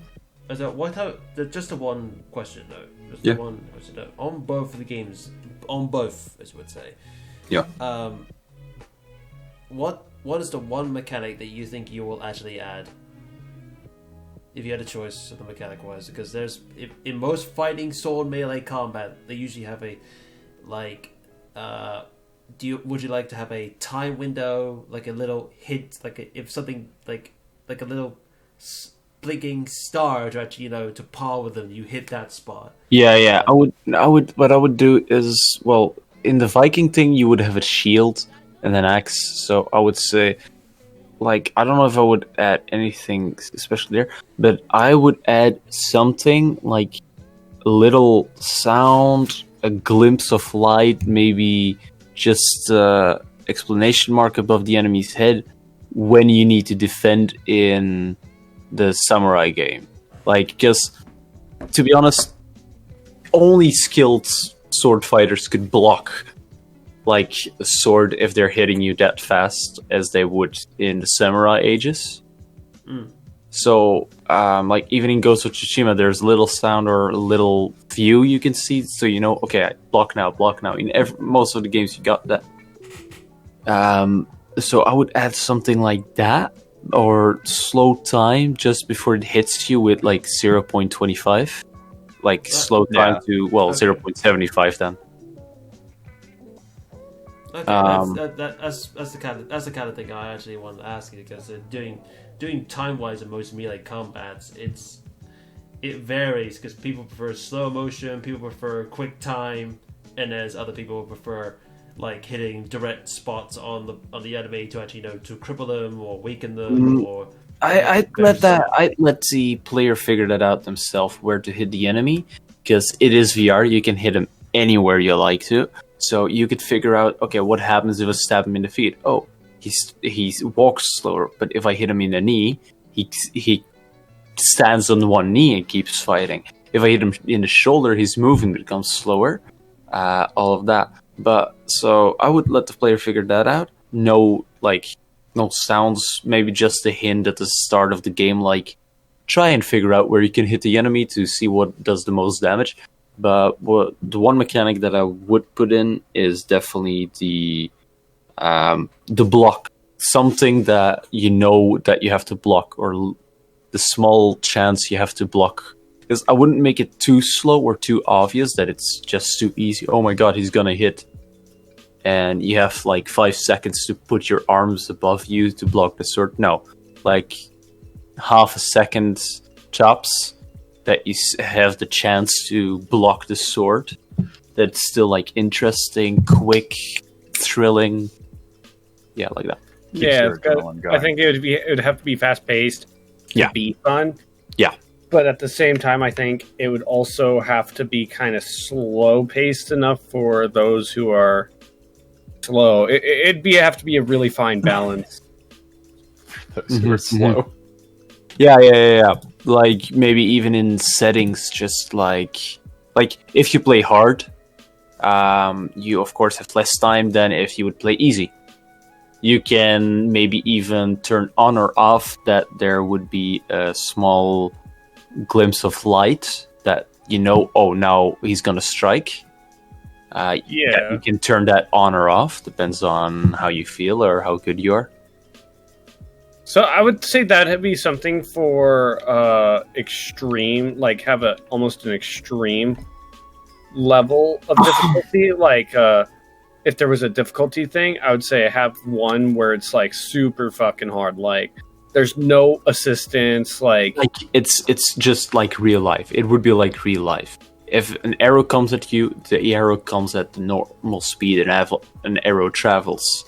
Like you would be able to break an arrow in two if you're fast enough, or dodge it if you're fast enough. But like if 3 enemies attack you at the same time, there's no gonna be like a hint in your right corner that oh, the enemy behind me is gonna strike me. I need to turn around now. No, it's just gonna be like real life. Yeah. I like the idea of it. I really do. Yeah, I would definitely agree to that. That's it. I would definitely agree to that. That counts for both the Samurai and Viking game, of course. Okay. Yeah, for sure. Yeah, that's awesome. But if I had to pick between the two, I'll go with Viking. I would definitely go Samurai. Yeah, if only one I could go for. Like, I love both of them, but I had to go for Samurai. Fair enough. But I can definitely see why someone would go for Viking, yeah. So for raiding pillage, why not? I get a growing beard to become Odin. Yeah, I see wildly like a more madman. fitting with you. Light everything on fire. But yeah, that's it. That's awesome. that's it. Then I'm gonna go. I'm gonna say 2 things. Thanks, Solman, for having me here. Again, my Twitch, Sticks VR. YouTube, just Sticks. And everyone have a good night. Also, Solman, if you're gonna put this on YouTube, make it 2 parts. That's all I'm saying, because you guys It's are only 2 hours. Yeah, guys, and you guys are gonna talk for at least another half hour. I know that. That's fair. So Well, have a fan-flippin-tastic day. yeah, I'm gonna sleep, so I don't know what you're talking about. Have a fantastic flippin' night. Yeah. Have a fantastic flippin' dream. Okay, and I already say I would love to do this again sometime. But see you guys later. Yeah, no See worries. ya. So long, Sticks. All righty. Alright, the next person who's going to speak up and actually take a stand on the stage right now, but also he's going to show the rest of the card of his hand, I'm going to pick Ray. Ray, my dude. Yes, it's me. Do you have 1 or 2 in your hand? What have you got? I have 2 in my hand. No, I think everybody at this point has 2. Did you thought this very carefully, like I did? Yes, actually, I did. It's more of a me thing, not so much as I think everyone would love it. There's significant people that would love it. I'm a massive fan of the Forza games, like the Horizon series specifically, and I think having a Horizon, like all of them, like a Horizon World kind of thing, where you could drive all over the world in like kind of the Horizon setting in VR would be amazing. Thanks, VR. But anyways, yeah, no, I think it would be entertaining to have kind of like this world setting, kind of like how the Crew had it, or I believe it's the Crew 2 kind of had it, but in VR, and kind of just have the ability to play with not just in VR, but on perhaps PC or even Xbox. And you can go and tweak little things about your car, like the rims, the engine, little, like the things that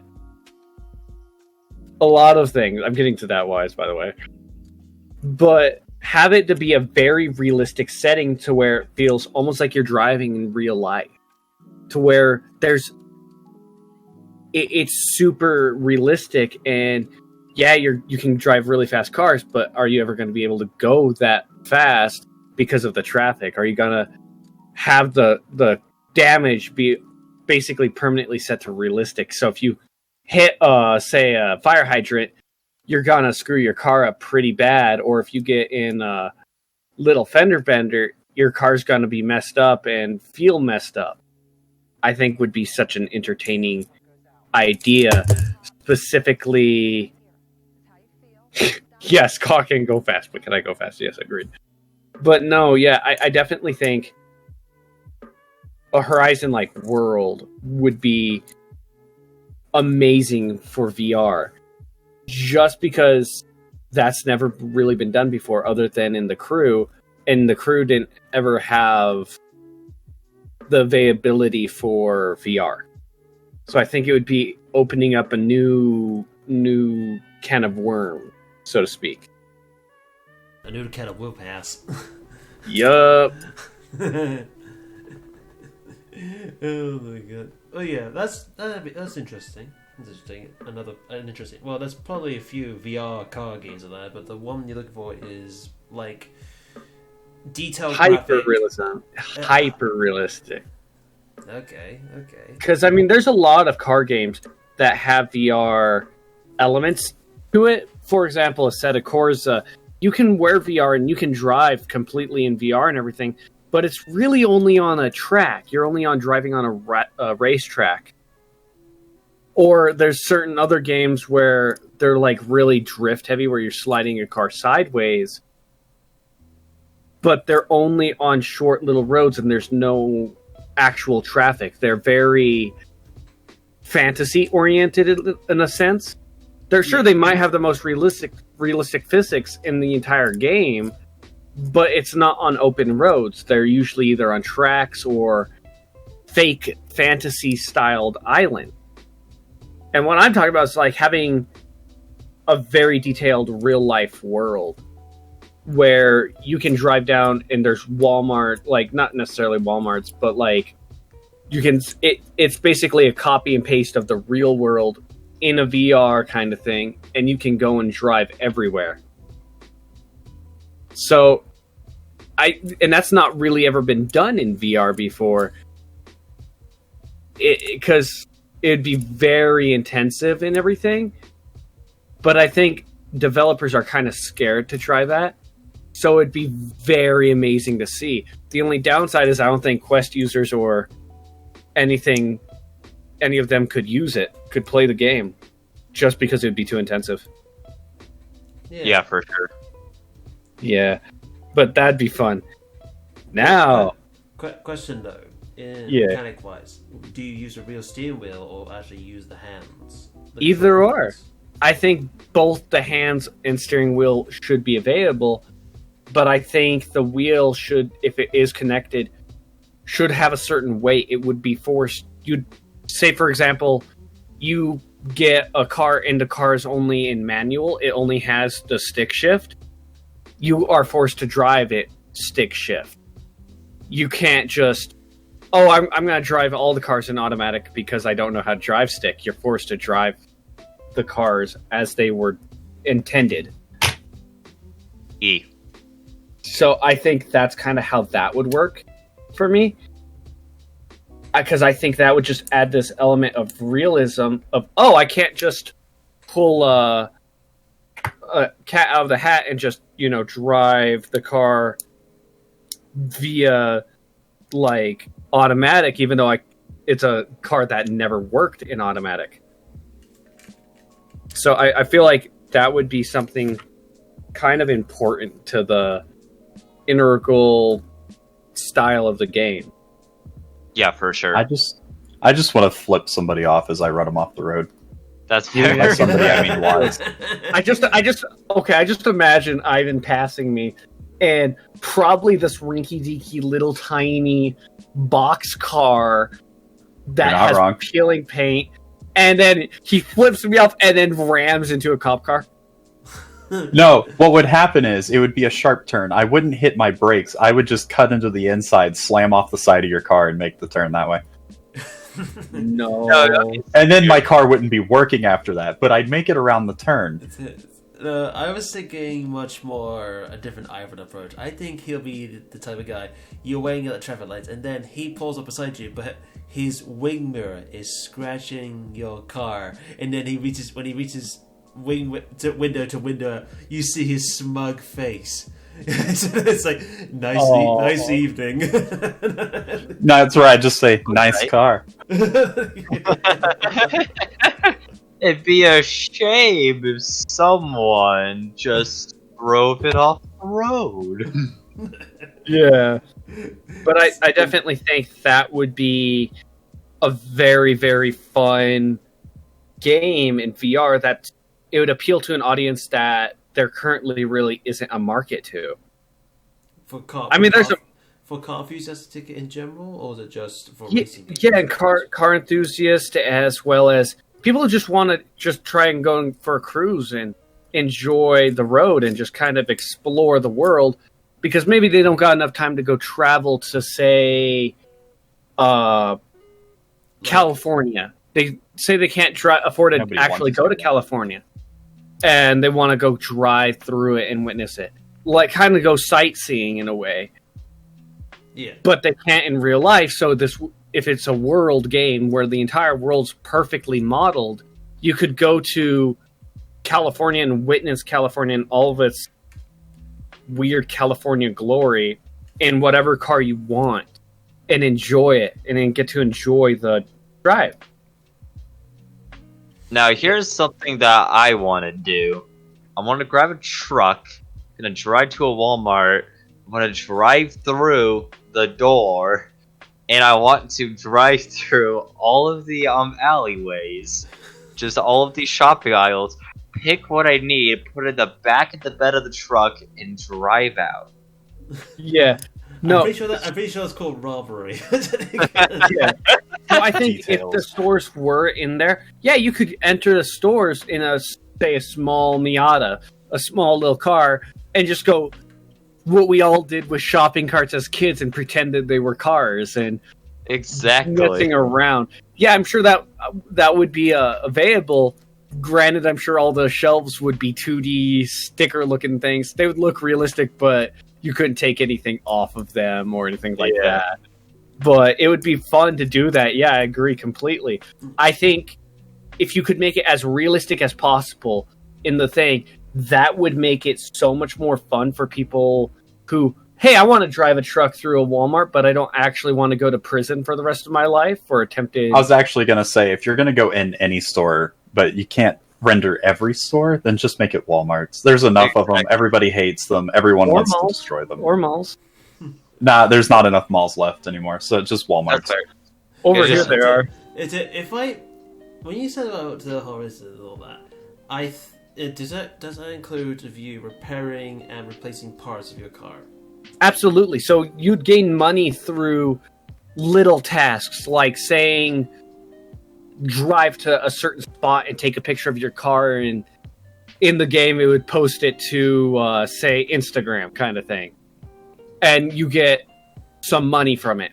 It'd probably be a fantasy amount of money just to make it kind of fun, but then you'd have to use that money to fix your car. Say you blew your tires doing a burnout, you have to go and buy your tires and everything. They would be fantasy cheap, I would say, for the repairs, just so it doesn't become tedious. But yeah, I think you would have to earn money to pay for your repairs and everything you want to do to your car and just make it fun. But I think the only real downside of that is that it would add a grind effect to the game where people would try and cheat and make as much money as they could in a short amount of time to modify their cars or get specialty cars and everything. So, yeah, I definitely want there to be a money mechanic where you have to pay for your tires if you blow them up, or if you get your mirror knocked off by Ivan as he passes you in the Ivan, you have to get that mirror replaced.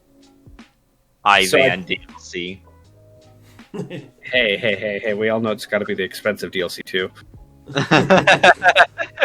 No, and just the Ivan comes with several RPGs in the back, so people only buy that DLC just so they can actually people off the road. To be fair, did any of you ever play APB or APB Reloaded? Yes. Hi. I drove a panel van everywhere. I actually called it the ballerina van, and I painted the original Mountain Dew logo on it. It was fucking awesome. Oh my god, Ivan! Don't make me feel Like the old Ivan. hillbilly. You're way Oh older my than me. God. Yeah, I remember this shit. Don't make me feel that old. No, I mean the logo from like this. What was it? The 70s? The old hillbilly. Yeah. Oh, I used that. I know that stuff. But yeah, so that would be my first game idea. Like wish would be that. That's interesting. So, what's your second card? What's your second trap card? What does it say? I talk about this all the time, especially when I'm playing H3. So yeah, we got H3. And yeah, it's a shooting game simulator, super realistic and everything. But I wish I could merge like Onward with H3 VR. So there's the shooting range aspect of it to where you got all these unlimited guns. You get shut up, Wise. Anyways, you got this giant shooting range where you can go and shoot with your buddies. It'd be multiplayer. You get to shoot with your all your buddies, go and shoot. But then on the other side, you walk through a door and you can do PvP in like, say, Downfall or that kind of thing where there's kind of a mix of things. But all the while, there's little goals to do, like, say, unlock this site, this specialty site, if you do this challenge with this many kills, or shoot a target way off in the distance, and kind of have it almost as kind of like VR chat in its own right, where you can have your own skins, your own character models, but at the same time, like I said, H3 mixed with Onward, mixed with VR chat, and you have all these games, so you have your own character models, your own unique guns. Sure, you can go and fight in the PvP area or the game mode selection area, but you could also just sit in the gun selection area playing with guns, or even have a little card game section over there to where there's like a deck of cards and you can sit with somebody and play like card games with like Go Fish or whatever card games there are. I don't really play them, but basically have this giant hubs of like modify guns, have it fully multiplayer, not really so much single player, because there are single player shooters and stuff out there and it would be kind of boring without it. But yeah, just kind of go and experiment with character models, go and shoot guns with your friends at targets at ridiculous distances, and then go into kill house with your friends and shoot each other, kind of thing. Alright, and now hear me out. What if the P90 was actually a good gun? You mean like it's supposed to be? All right, so man, we can kick Red from this chat now, right? I had to do that for Wise, but the P90 would probably is already a good gun, so you don't have to. And Ivan. Oh, I've been demoted from friend to Ivan. You've always just been Ivan. Yeah. Oh, thank you. I mean, Ivan's a friend to me and a friend to all. Yeah. Okay, so out of the two games that you just said, I would go with the first one. If I had to pick, I would. I'll go the first one as well. I want to crash into a Walmart, get chased by the police, go to the top of a hill, and run them off, and watch them tumble down into infinite death. I would love to actually drive the Nürburgring. In Germany. I would love to do absolutely. That'd be so fun.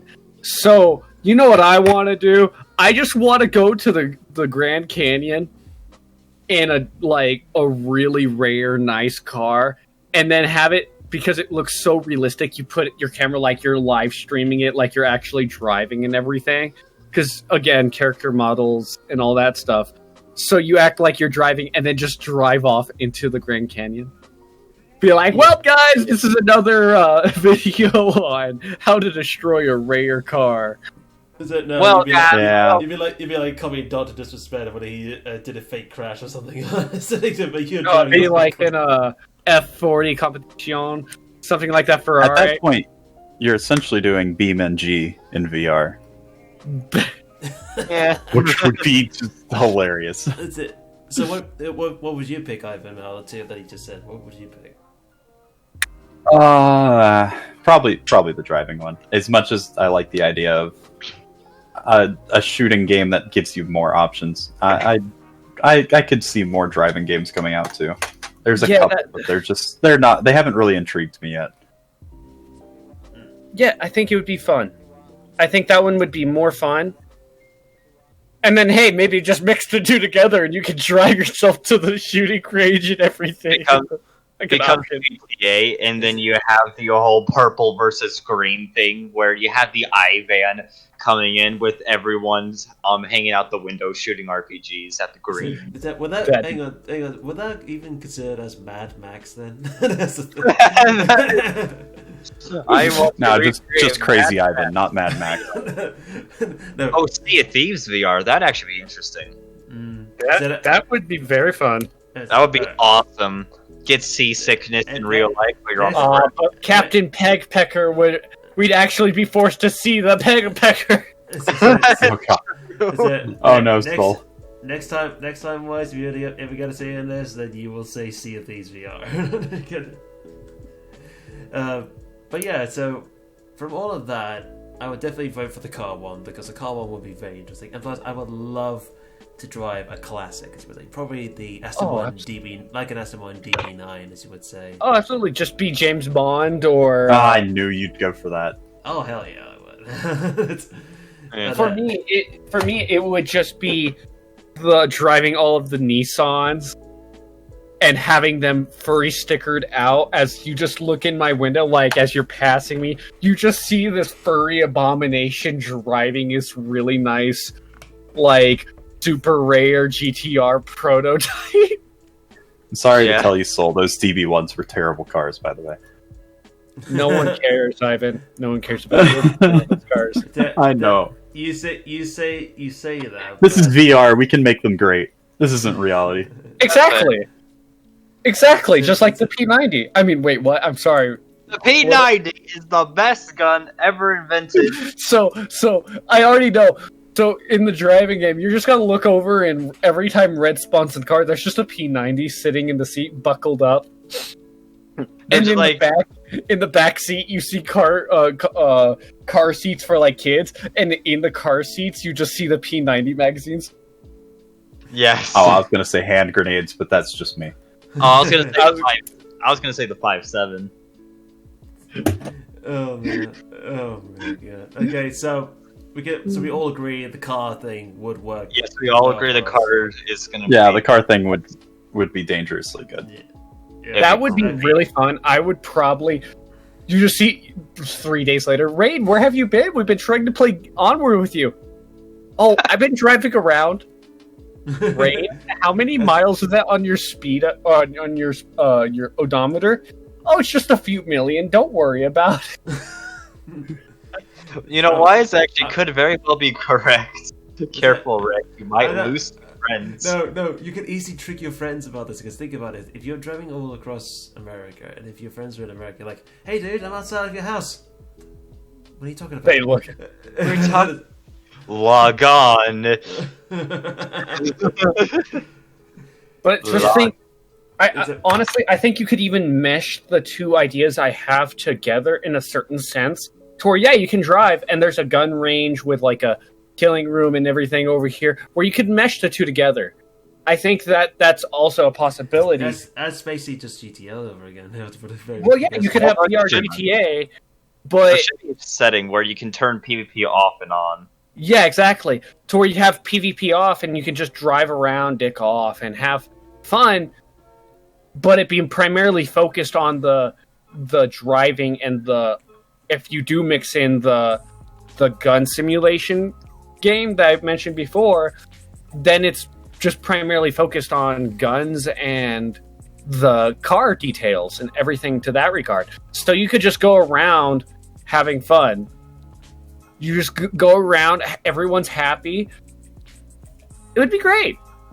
It's a shame that probably won't ever happen. It's a shame that it won't probably... Well, the guns probably wouldn't be able to leave the gun range if in the game. Unless your name's not Red X and you have your P90 wife in the passenger seat. Don't worry, everything is gonna be alright. I don't care what they say about you. I don't care if you sometimes accidentally shoot me. It's fine. Don't listen to them. Okay. Alrighty then. That's good. That's good. All right. So it's I done mine, Siggles, and Ray. So we're gonna come across to Red X. Go on, show us your cards of destiny. What have you got? Alrighty. So one. Yep. Game number 1. I actually don't know if only Ivan can relate to this, but I was thinking of Dungeons and Dragons: Curse of Strahd. Okay. I'm okay with this. Call me. That's pretty old. That's pretty old. For that. Oh yeah, it is. However, I should set up the scene for you because I doubt you guys know what this is. Maybe besides Ivan, but no, I played the original Dungeons and Dragons, including that one there. But it's been so many years. I did that with my dad many years ago. Oh no, yeah. But Rain, have you played Dungeons and Dragons at least once or a couple times? And he's gone. He might be gone. Well, nonetheless, just imagine you're in the land known as Barovia, an old, dark, twisted, gray landscape, where in front of you, you see a house, and 2 girls right outside of it. You go and talk to them. They say there's monsters inside of the house.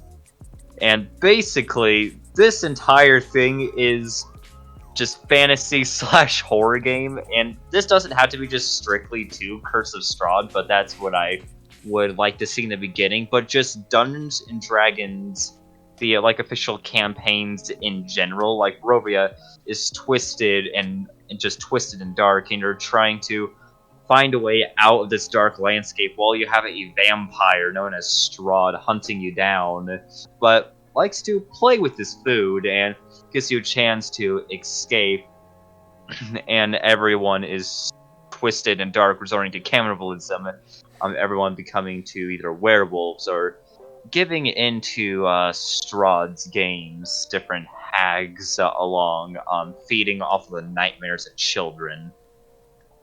And I think like the fantasy element of being able to just cast a massive 20-foot diameter fireball on the distance, or if you're really high level, just wish an entire building into existence, where I'm thinking like Spore, where if you cast that and wish for a building, you can like design a building and then you can just place it within the world. Like the fantasy elements of having magical swords, where it has a very small chance of instantly cutting someone's head off, or you being able to fly on a broom, or heck, even a carpet.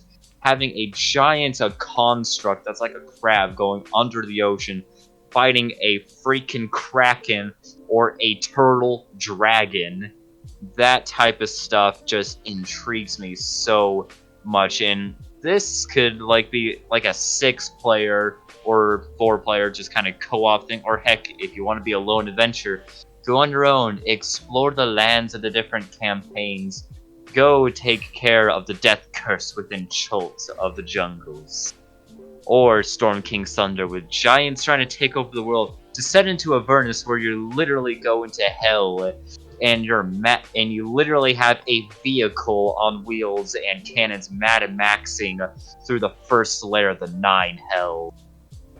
Like, I would just love Dungeons & Dragons, the official campaigns, into VR. I believe with the technology, they could do it, and it doesn't have to be restricted to any sort of graphics. It could attract so many different audiences, because Dungeons & Dragons doesn't just have to be restricted to kind of one time setting. I played in campaigns where muskets, flintlocks are a thing. and they're a legit option. I've even played a campaign where legit just full-on sniper rifles and M16s were a thing. And can be so much done in those types of settings that it's just so universally awesome, with being able to pick out different races, and the role-playing that you could have in that with multiplayer would just be stunning. Just like Wise, if for all he could care, he could be a peg-legger from Sea of Thieves, but make into a swashbuckler rogue. You being able to cast meteors from the sky, make people into ash, or have realistic stabbing effects, and you're fighting dragons, giant centipedes, and just traveling out through the world. And in this game, there is no DM. You could be as murder hoboy as you want. Yeah, okay. Will this be a first-person perspective, or this would be the classic tabletop version? This will be first-person perspective. Like, you're taking the video game, like the greatness of video games, but the amazingness of D&D, and meshing them together into VR. Okay. So, will this have a limit of players that you can do, or is it just like the actual game itself, like this original content or anything like in between? Yeah, if you're good, yeah, because it would have to be unfortunately restricted to the main official books to carry you throughout a storyline, because you couldn't just have a open custom campaign unless you had community mod support for it, which should definitely be a thing in this. But no, for sure, you would definitely have to be on kind of a linear path, but it would be like our open world RPG where you can do like side quests and different things and just have a fun time role playing with your friends. But going back to the player limit, it would, in my opinion, it would have to be restricted to at least up to 10 people, because beyond that, everything just comes beyond being able to scale with, just because party balance is basically going to be impossible beyond that. Even at 10, it's still ridiculously hard, but, in video games, it can be done. Okay. It's been a while since I had played any type of Dungeons and Dragons lately, but it would be quite nice to play it in VR, because I still remember the good old like tabletops and all that, and hear the random stories. Like one time many years ago, I used to be a lizard priest. Don't know how that happened, but somehow I did. Yeah. So but I understand there are many different types of stories that you can do in D&Ds, such as like character customizations, all that. Oh no, yeah, it'd be super personalized, fantastic, and I can't remember how many campaign books are out there, but there is a lot. Yeah, that's actually really interesting. That really is. But a part of me saying I would like to see a tabletop version is that because I don't know, because it may be maybe an old classic for me and the way I thought about it, but I just felt like having a tabletop version of it would actually bring a new member to the genre itself in VR, controlling hands of stationaries. Oh, that version could also, if you want, be included, inside of it. Because also, though, that is definitely a very good point to bring up. Because I know I played online D&D before when COVID first hit, and doing applications like Roll20 or Fog DM, I think that's what it's called. It's just so out of touch, and it becomes dungeon crawls by that point. And for the viewers, dungeon crawls, you're not even role playing by the point. You're just going with pure game mechanics, which can be fun, but more than half the game is just being able to role play and have a good time, just being someone else for a change. Yeah, understandable. But no, yeah, I can't remember what the VR headset was, but if some of you guys have been keeping up with Thrill VR, there was a VR headset announced that would actually have face tracking. So if you had something like tabletop games, but in VR, where you can use your hands to move around and just do everything that way, that would be really nice if everyone's locked inside your house, just to be able to at least see your friends in that manner. But other than that, any other thoughts that would like to be said for D&D, but in VR? Yeah. Me and Yeah. somebody have talked about it for a while, but like the idea of the DM being top down and then all the players being in first person.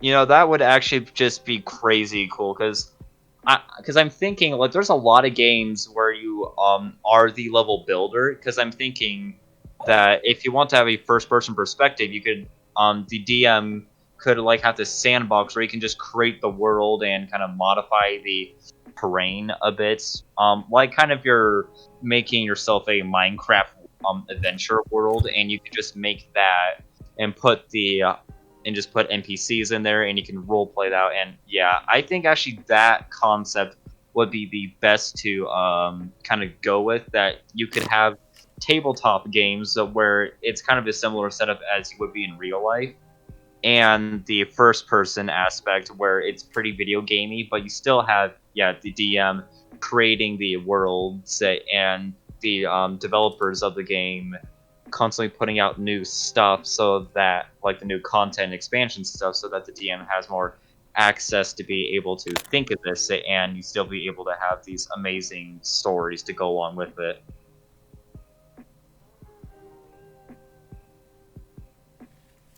Any other There's thoughts? plenty of 2D options that have tried it. That's just the need for a VR version of it. No, yeah, I definitely feel like VR for this type of stuff is a necessity, especially with tabletop games, because the tabletop, the point of playing them is to be in the situation, you physically being there, and if you're doing that just over online, it's kind of defeats the purpose, in my opinion. You might as well just play a video game that is similar to that, but in VR could bring really close, if not almost the exact same experience as you could get.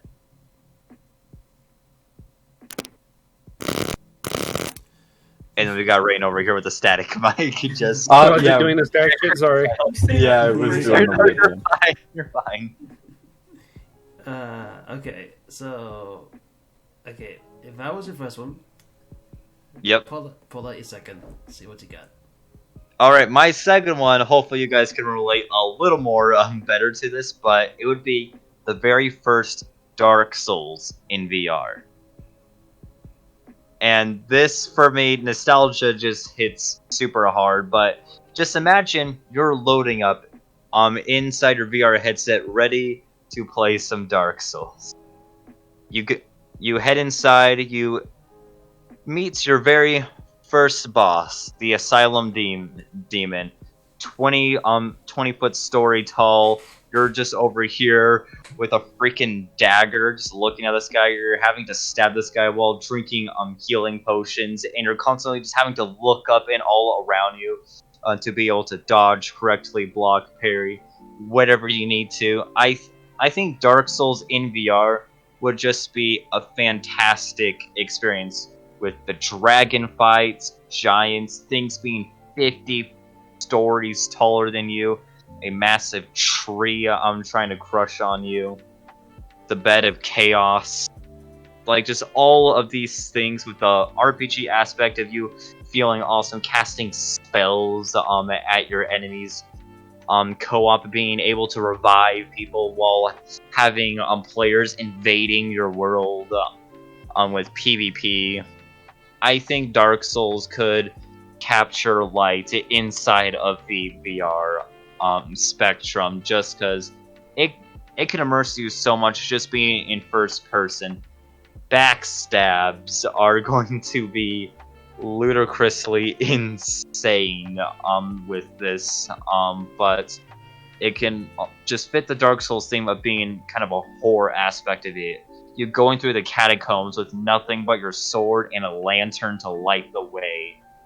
and you're walking, and not even 2 feet away from you is a skeletal giant, 10 feet stories tall, already swinging at you with his giant bone club. And with your quick reactions, you gotta go quickly to be able to have the energy to smite this thing down while keeping yourself under control.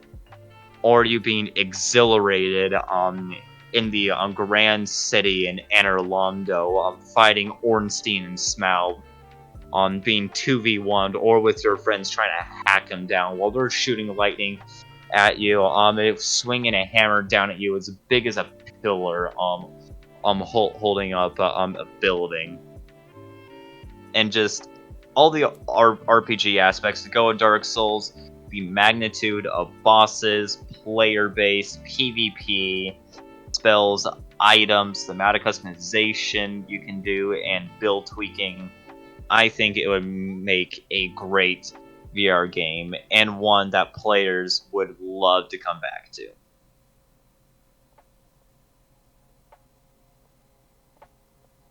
But with that... Oh, sorry, go ahead. Well, those two are really interesting. No, you're good. So we got Dungeons and Dragons, and then what was the other one again? Dark Souls 1. Dark Souls 1. If I had to pick one, I would go with Dungeons and Dragons. You know, to be honest, if I had to pick one, I would also go with Dungeons and Dragons. It has everything that Dark Souls has, but better. In a lot of aspects, but Dark Souls definitely has some things that Dungeons and Dragons can't accomplish, but D&D just offers way too much it offers so much more for people to be able to delve themselves into compared to having an extreme challenge in Dark Souls. Instead, you can have it challenging in D&D, but also lighthearted and fun with your friends. I was going to say, depends on what level of D&D. Level 1 is basically a horror game. Yep. No, yeah. So many freaking level 1 campaigns. Oh my goodness. You having every cross you're just sorry, I was going to say, I'd probably go D&D as well, though, because I'm not as big into Dark Souls, but the whole point of D&D is having like almost any answer to a solution. I mean, you're not stuck to just game mechanics, and that would be easiest to express through VR than just a 2D game. No, exactly, yeah. So, Rain, what is your thought on this? I don't know, dude. They're not the game types for me, so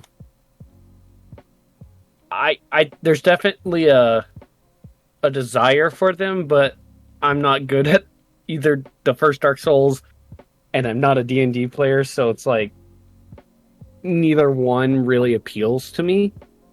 Yeah, that's understandable. So yeah, even though I've played completely the first 2 Dark Souls and tried learning to speedrun it. So Rain's answer is just yes. But actually no. But actually no. But yeah, those are my 2 games, D&D and Dark Souls. Yay. So, Soulman, any other thoughts? Or are we going to move over to the man, the myth, the crazy legend, Ivan?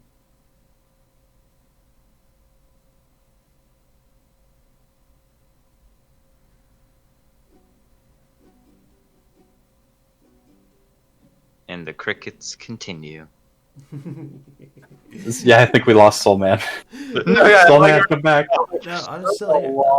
I'm silence. No, I'm still here. I was just thinking very carefully. How can you do D&D and also the other one? I was thinking very carefully because I'm trying to remember most of the other parts very carefully.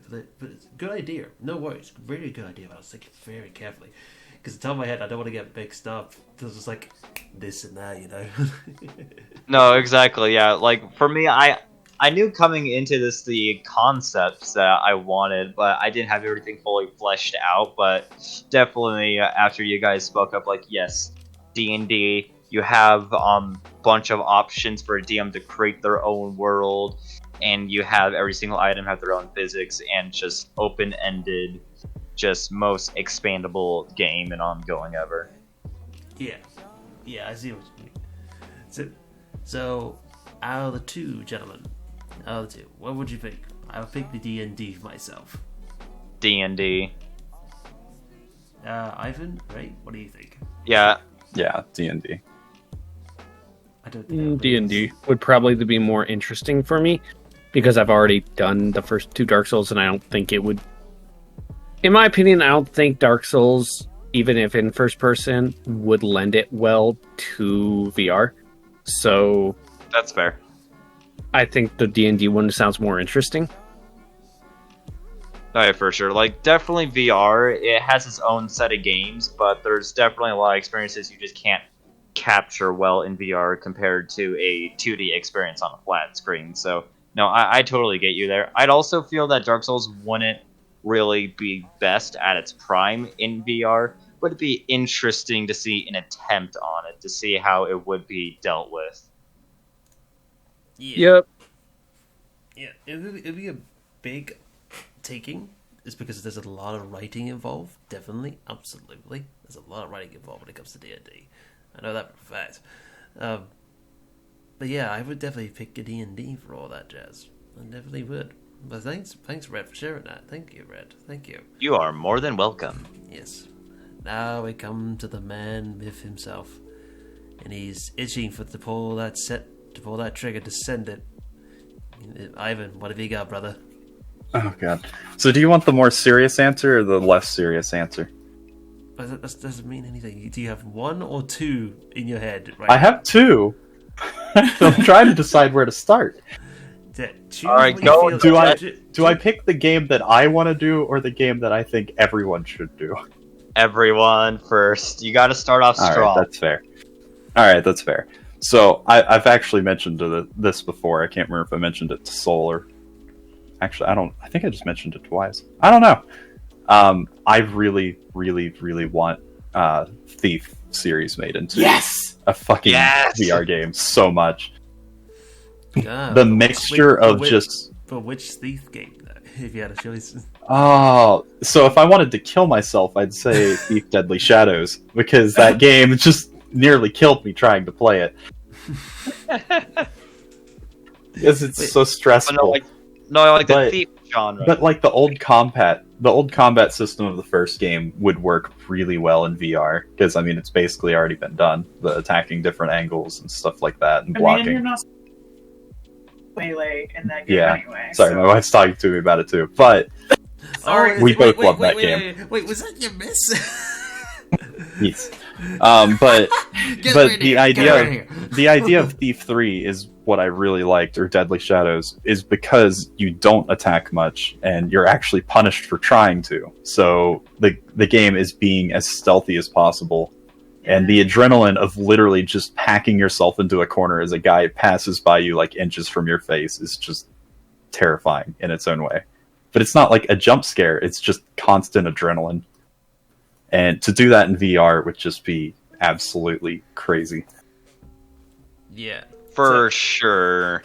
Like, that'd be the same tear that I get when I play Subnautica, that generally when you go deep, you know that you're not necessarily going to instantly die, like most encounters you're going to come out alive, but just the fear fact that you know what's around the corner, or in a Thief game, you know that someone's there, you're hearing footsteps, you don't know if it's above or below or right in front of you, and you're just trying to think, when am I going to get out of the medicine cabinet? Oh, and that's why I mentioned Eidos, because they pulled that off so well in Thief 3. Yeah, I would love having the flickering lights. I always talk about that so much, the Shieldbridge Cradle. The way that they design that level, the lights, it's like an old asylum and / orphanage that burned to the ground. And you're walking through it and the lights will flicker. But also, when an enemy comes near you, the lights start flickering. So just the lights will flicker, and you just like freeze for a moment and wait to see if they keep flickering or stop. And it's just, it really gets to you. Yeah. It actually took me like a week to beat that level because I had to keep stopping because it just, my heart rate was getting too high. Okay, Just like, I'm I done. will admit the same for me. Like, the main Thief game I play, it's not a great one, but it's called Sneak Thief. And I mean, it doesn't punish you for using combat in that game, and for some sections, I feel like you have to if you want to win. But oh my goodness, if sometimes I have to restrict myself to sneak only because the game can be a pushover as soon as you get a gun. But oh my goodness, my heart, adrenaline, and just everything is up to 1,000,000 when I finally have enough money to go. But then you're just literally a millimeter away from being spotted, and that meme just pops out of, how did he not see me? Well, and there's, like, the community has always had these crazy challenges, like the Master Thief challenge, which I'm pretty sure they made a mod for. I think so, yeah. But basically, it was the challenge of getting through it without ever leaving any evidence that you were ever there or ever being seen. Yeah. So getting in and stealing something and literally having it where they never knew it ever happened or that you were ever there. That is so hard, and the fact that the game kind of rewards you for doing that is so rare in games.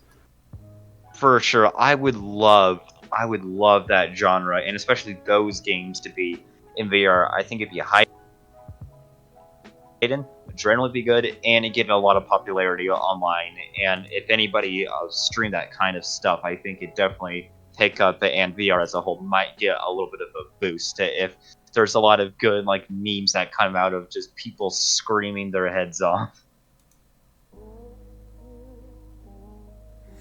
Yeah, and the thing about it is that with the Thief games is that because the mechanics in the Thief game, it's just really spot on when it comes to stealth and espionage. So especially when you can use the shadow to many advantages, like using the water arrows to take out the torches, and you can actually move to that certain spot. But sometimes if you're on hardest difficulty, the guards will actually relit the torches, and sometimes you gotta they'll notice they're out and things like that. Yeah, so it's very clever. It's very clever. Is there any type of mechanic They'll notice if doors are left open, and I love that. Is there any type of like I don't know, like any type of mechanic that are you going to change into the game, or are you just trying to keep it as original as possible? I don't know that I'd change anything, because I could see so much being a lot of fun. Like the lock-picking mechanic would even be fun in VR, having the haptic feedback, but essentially through the controllers. So it wouldn't be just moving in a circle, but you'd actually be moving in 3D space trying to pick the lock. Yeah, I don't know that I'd change much, because a lot of it would translate pretty well. It'd just be a matter of movement. Yeah, absolutely. Yeah, 100%. You'd have to come up with some kind of HUD system, like he has his magical eye to where you know if you're in shadow. They'd have to come up with something for that would work really well for VR. Yeah, for sure. Not really sure how they'd pull that off, to be honest. Yeah. Because for him, it's literally one of his eyes. You can't do that in VR. That would just be weird. It'd be really, really weird. Yeah. Yep. That'd be weird, but it would also be kind of cool.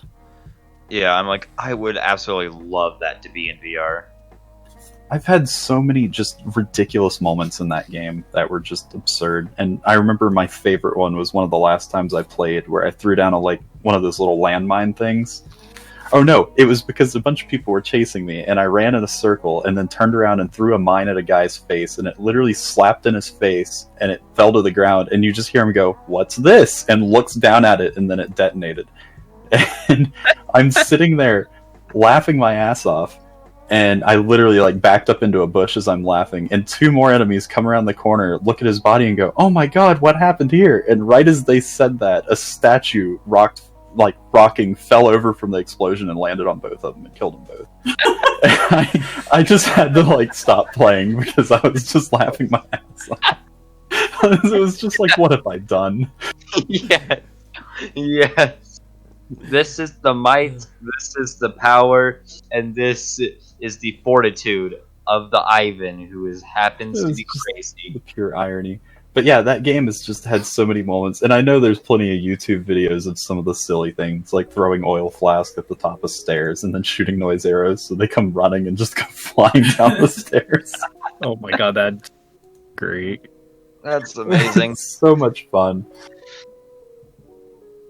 That's what I like about those games, though. There's so many solutions to playing it, but it really comes down to just being sneaky and not getting caught. Oh yeah, absolutely. But yeah, I could definitely get behind that. The Thief series is great, but I never liked the newer one. The newer one that they just made after 3. They should have kept it and ended there, and not just screw it over. But they kind of did. I don't mind the new mechanics of the newest one compared to Thief 3 Deadly Shadows, but it didn't feel connected to the actual story because Gambit's story in Thief 1, 2, and 3 was way more connected, I would say, in the Thief genre. Yeah. And plus, there is a bit of horror into it as well. There's a bit of horror because that's what I'm saying. The third game is terrifying. Like I went into that game knowing nothing about the Thief series. I jumped into 3, and I remember I was really young. Well, I wasn't that young, but I was maybe high school when I first played it. And not knowing at all what I was getting into and thinking, oh, it's just a sneaky game of stealing things. I can do this. And then the first time you run into a zombie and you're just repeatedly shooting it, going, why won't it die? Then it finally dies. You walk forward and it pops back to life and grabs you. And it's just like, what the heck? It's terrifying. Like, that game is straight up terrifying to so many degrees. But it doesn't label itself as a horror game. But you got to give credit though to the actual development team who actually made that. It was pure good. It was good.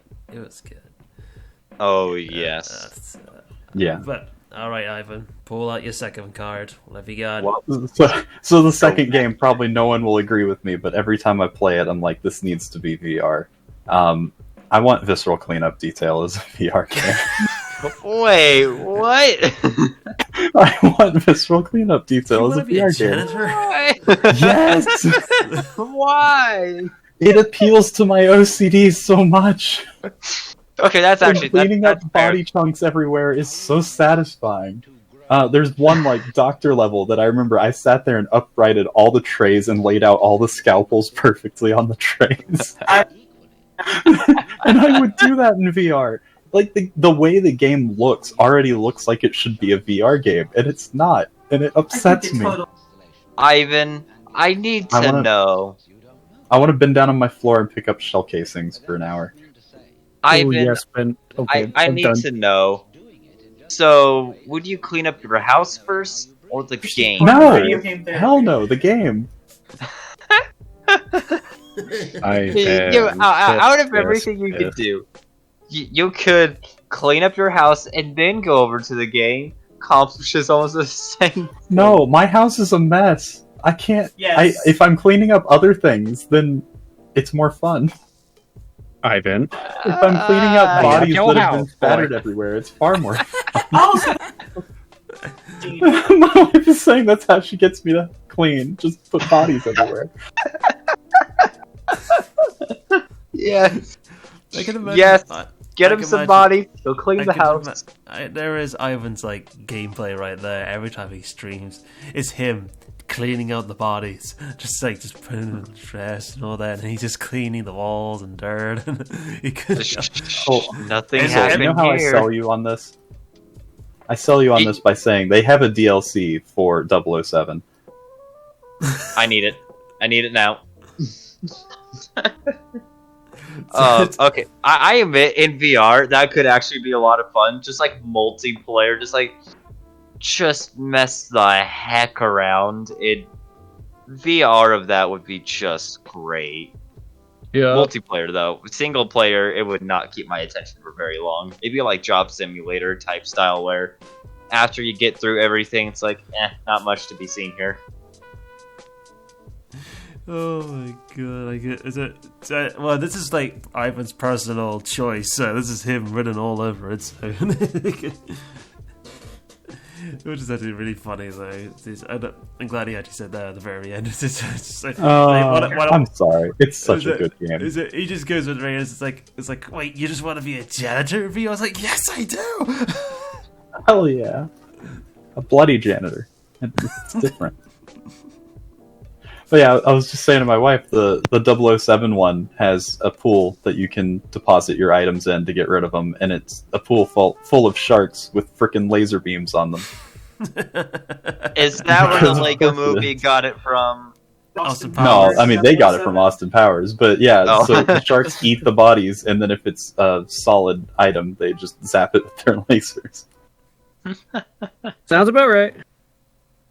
Is that like what's freaking sharks the game is with so much freaking fun. like lasers, beams attached to their heads? Yes.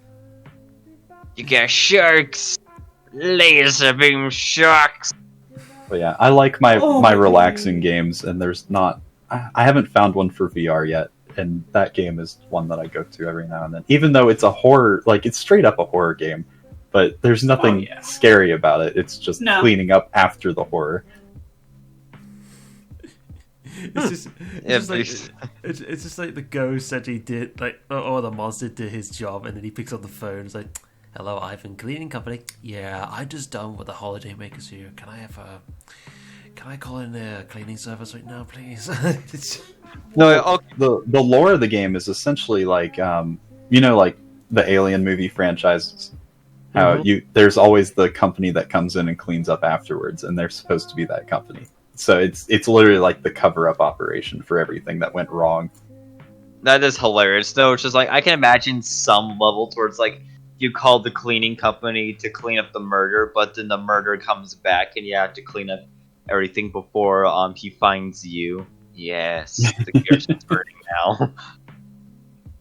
And you're not allowed to bring back evidence. But no, you can actually take that game so far, and I've only done this once because I had no life that day. You can actually take it so far that you can pick up the little flash drives on every body and write down their name and then how they died. And you can fill out the report at the end and actually fill out all that information. And if you get everything right, then you get over 100% completion. And I've done it once. It is not worth the time, let me tell you. I had a piece of paper front and back scribbling down all the details. You had to keep track of how many bullet casings you picked up, how many bullet holes you filled in the holes, how many footprints you accidentally tracked. Like it's only for ludicrous. People crazier than me. To be honest, but I did it I once don't know for a single completionist factor. That ended quickly. Okay, I'm like, okay, you know what, Ivan? I will admit, you sold me more on the cleaning game than you freaking did with the thief game. I mean, yeah, it would actually get Ivan to actually clean something for once instead of It would. I mean, unless his wife stealing got some stuff bodies and in the house, and stealing my heart. Yep. Like, man, my vote is gonna have to go to the cleaning game. I'm sorry. But I Felt that just on a spiritual level. I just And can't. are you really sorry? Are you sure you're sorry? No, I'm not sorry at all. That's what I I mean, thought. you can do the cleanup operation after the Terminator franchise. So there's that. Yes. There was one for that one. What is it?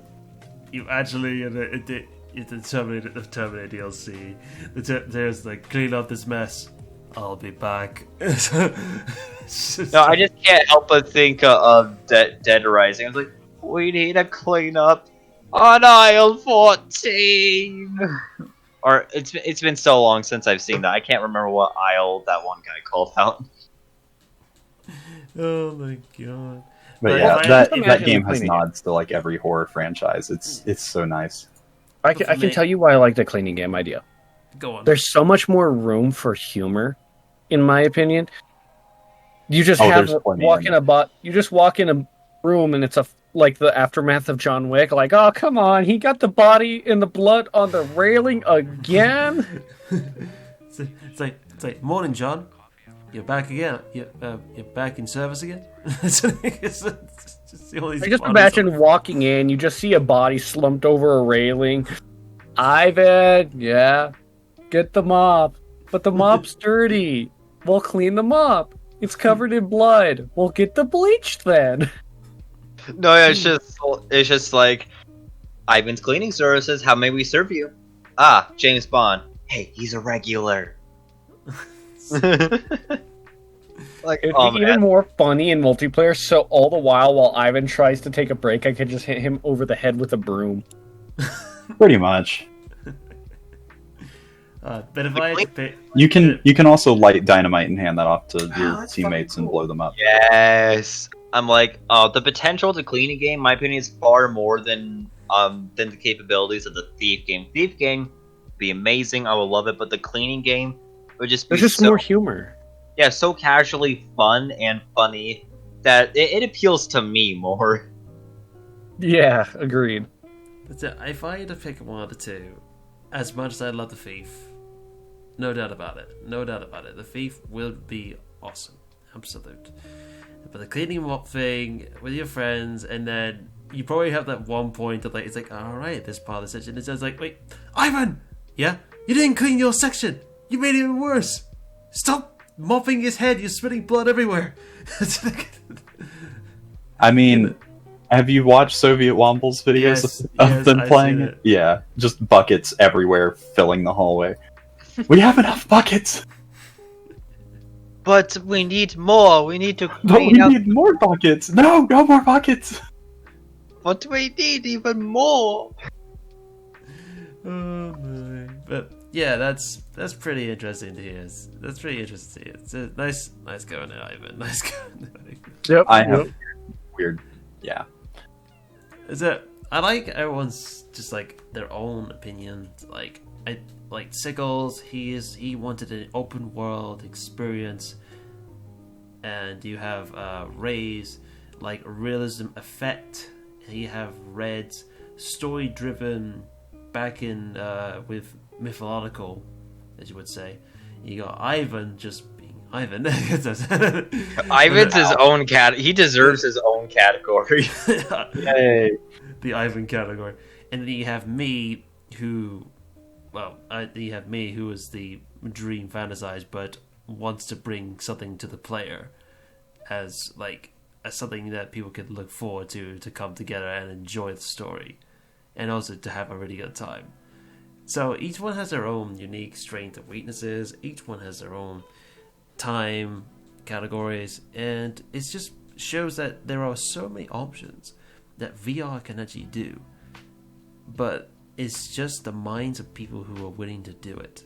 That's the thing that the last topic actually shows, that we have this crazy ideas like what we want, what we really need to bring people in, and it just shows, like VR could be very great, very, very great, but in all fairness, VR doesn't have a gaming platform, aka doesn't have a game genre to back the VR community.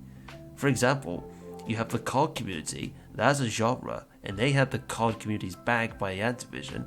You got the you got so many others. You got the Star Wars community, that's a genre as well, and they have their own gaming titles, and they back up by consoles and PCs.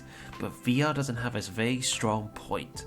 It doesn't have a very, very strong game as a franchise to make a franchise game for VR only to actually help it grow even more, and it should have done more as time passes on. It will in years time. It will probably like one game in time, but we don't know which one it is. But we don't really know which one it is at this point in time.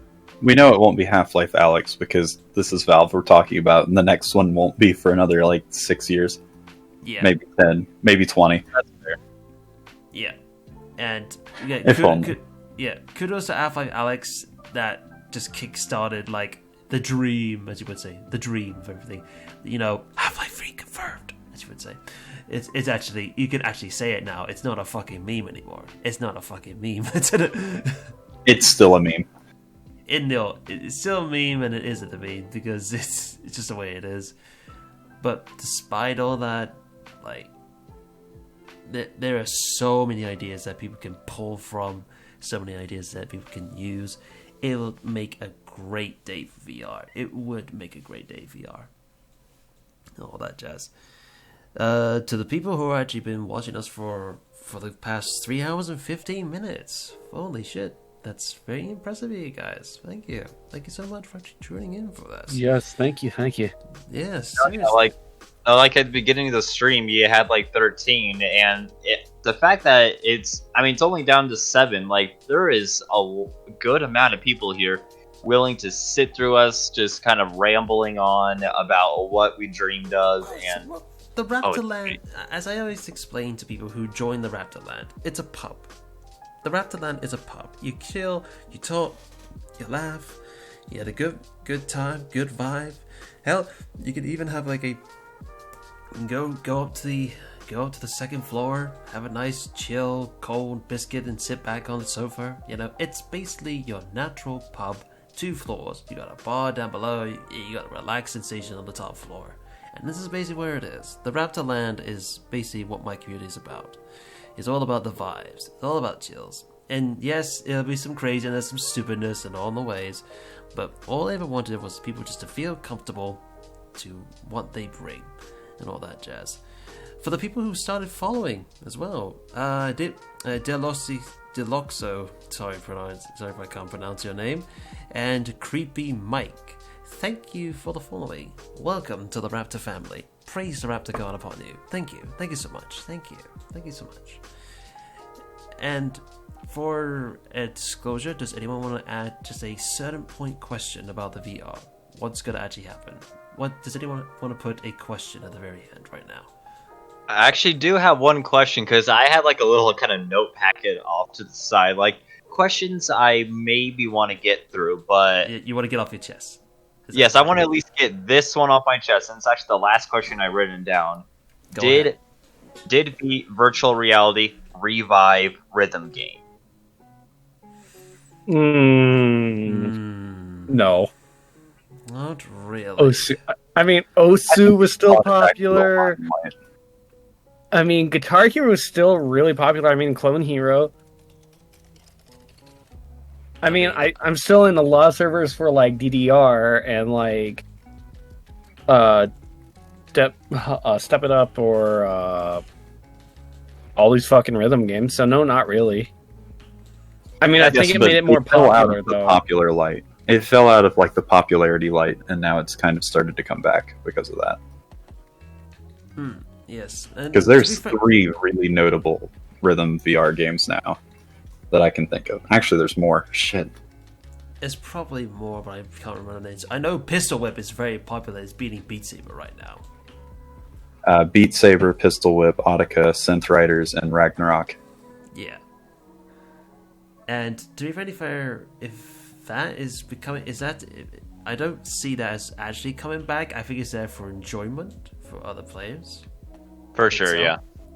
For itself. But if Guitar Hero was made for VR, that would be something. You know, I would love to have a Guitar Hero, the franchise, to come back. Why not? Just play the whole, like, Nintendo Wii. You know the Nintendo Wii. Oh, don't get me into Guitar Hero again. I was mean in the fact that I would literally whammy bar every single note just to annoy people.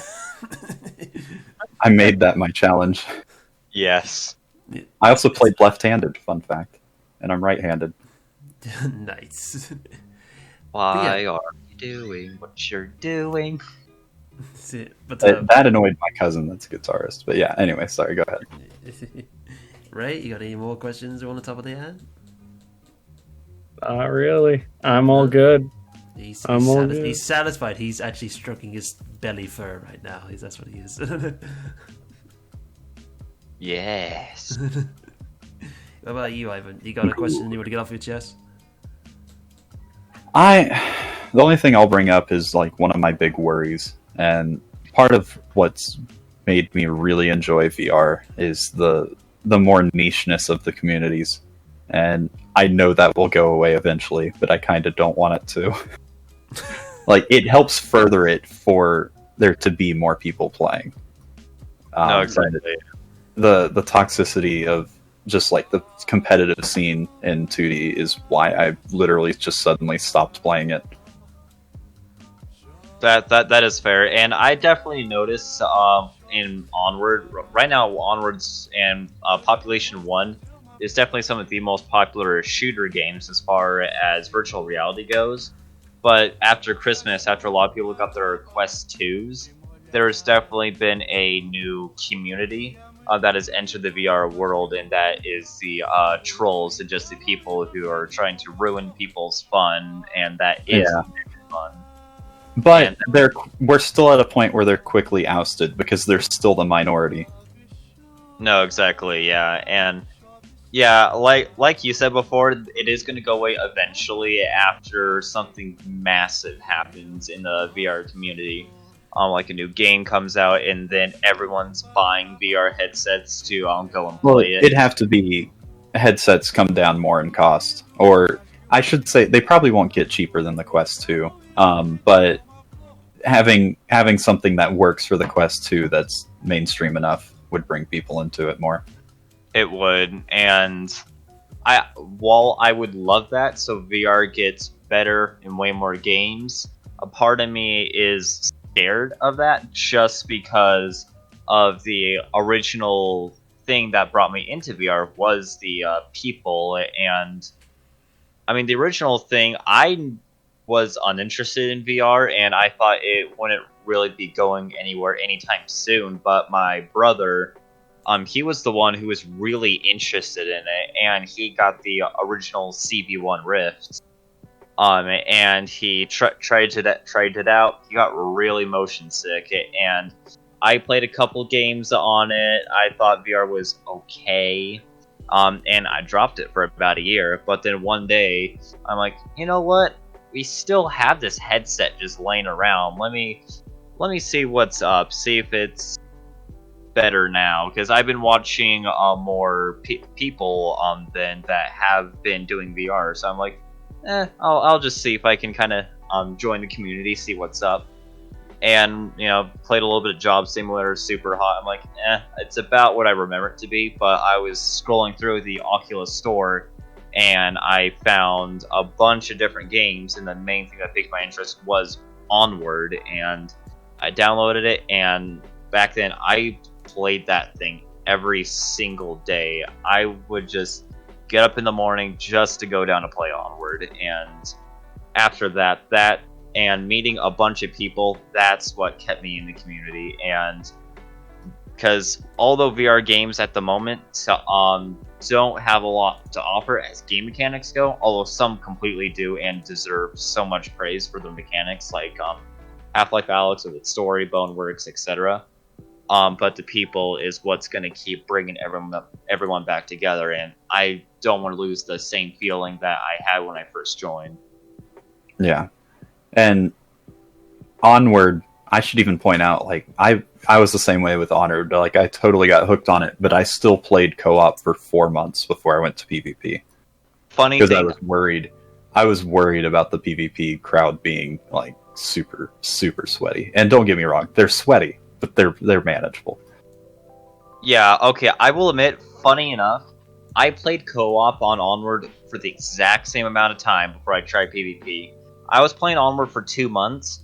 I tried it, but I accidentally got into a lobby with, like, some really competitive people, and I was doing so bad that I felt obligated to leave because I couldn't get anywhere near close to getting a kill. And then I just went back to co-op for 2 more months. And then, luckily, this is what's gotten me into PvP, was the very first lobby that I joined with good people happened to have Wide's director in it. He directed me to his community, and that's how I've gotten into the competitive scene of Onward, and what's kept me hooked inside the community. Yeah, there's been like if you see people like Viper, Wise Director, Simply Chris, and also VR Central, and also the Rowdy guy as well. They bring in different types of placement in the genre of VR, in different ways, such as like Onward, there's Pavlov, then some of them are just showing them like storyboards and all that, such as like the Saint and Sinners routine walkthrough, and also the Beat Saber and the VR chat community like Lolifon and Baskin Beat, and also Sakuhana 4K. Like the VR, like I said, for those VR chat communities as well. So each one has her own way to bring people in. Like Red, he brought back into the Onward competitive. He's saying all that, and then you have the people who want to create avatars and make people laugh from the VR chat perspective, such as Lolifon and Baskin Beat. So everyone has their own ways to pull people in. Everyone has their own pull people in different ways in VR. So it just brings out the whole new world of the perspective, a whole new world of perspective of what you want.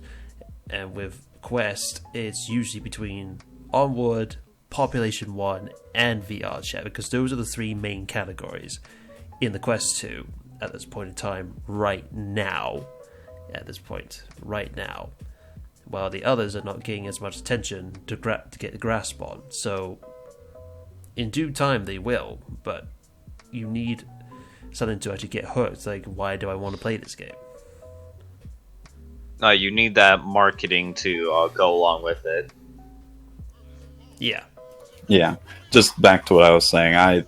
I'm just afraid that it's going to basically go to the gaming standard of just being assholes. No, yeah, just I like don't need that. Because My last game before going to VR was Insurgency Sandstorm, and I played the shit out of that when it came out. I mean, like every day, lots and lots, and the community was really awesome. I know a lot, or at least I knew a lot of the people, like longtime players already, and they were all really great. But as soon as the game kind of hit a more stable version and they started promoting themselves more, all of a sudden just all of these just assholes started coming in. And even in co-op, which I never understood, it's like not competitive and people were still just being assholes. I'm like, why do I want to play this game anymore? And it just kills it for me. Like I can tolerate it to like a couple players every now and then, but when it's literally every match you have people just screaming obscenities, and I don't mean like the silly ones, I mean like just straight up mean shit, then I just leave. No, yeah, like definitely VR. They do have their every once in a while oddballs that are in, but they're just they're the minority group still. So as Ivan said before, they'll get kicked, or everyone will just reconvene in a different area. And that's at least a nice thing, but until they become a majority, that's when it's going to be an issue. And that's also when I'm afraid that VR is going to turn away from its social experience into just pure game mechanics, like basically what COD has become. Yeah. Yeah. That's one of my other worries. Oh, sorry. I was just going to say real quick. Go. Because you mentioned COD. If you ever played the Call of Duty for the Nintendo Wii, one of my big fears is that once AAA titles like hook onto VR, that's what kind of game they're going to make, where it's like, oh, we have this gimmicky VR thing. How can we implement a regular gameplay into this? And if you don't remember the Nintendo Wii COD, like there's a point where you have to literally row a boat across the river, and you're just like swinging your Wii controllers to row a frickin' boat. And it's like, this is unnecessary to the game and to the plot, but you added it in because it's just a gimmick. Yeah. Yep. So that's one of my huge fears once AAA titles start making games for it. Like you want to make a feature that just gives immersion. You don't want to just throw this in there because you can. Yeah, okay, so Toucan's asking what's happening right now. We're just discussing some last questions we have before we close. Yeah, that's alright. Hey, Toucan, how's it going? What's happening right now? Well, welcome to the podcast. So if you like to ask any last minute questions right now to us right now about like about any type of VR related that you feel like you want to get off your chest, feel free to say it right now. Feel free to say it right now. We got a couple of minutes before turning everything off at this time, because it's very late, as you would say. Yeah, it's getting pretty late. 3.5 hours too. Yes. Oh yeah. 3 hours and 30 minutes. Right. So Yeah, so we're the getting a peop- big storm. Yes, but like I said, we'll wait a couple of minutes for if any of you guys want to ask a question. Just just type in the chat. Put the word capital Q for question, and then space, and then and put your question on there, so we actually know what you're asking a question towards us, and say something about VR related. So we'll wait a minute.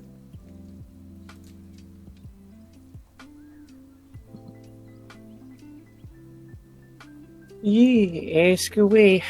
Ask all of the question. You must ask all of the and you shall questions. receive. Knock and it shall be opened.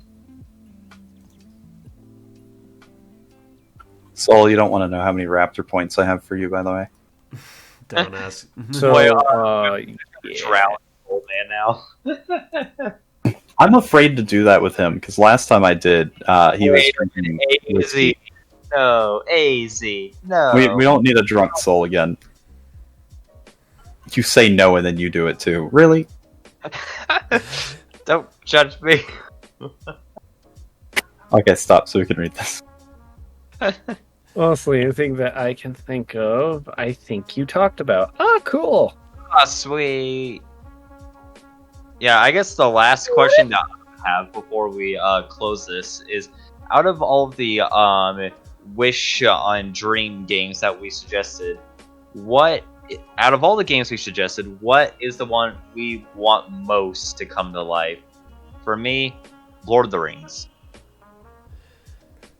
I'm not gonna lie, I kind of agree with that one, but at the same time, I really want my fucking, like, Forza Horizon world.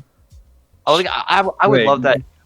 If I had to rank a top 3 out of all the games, it would go Lord of the Rings, Forza Horizons, cleaning. Agreed.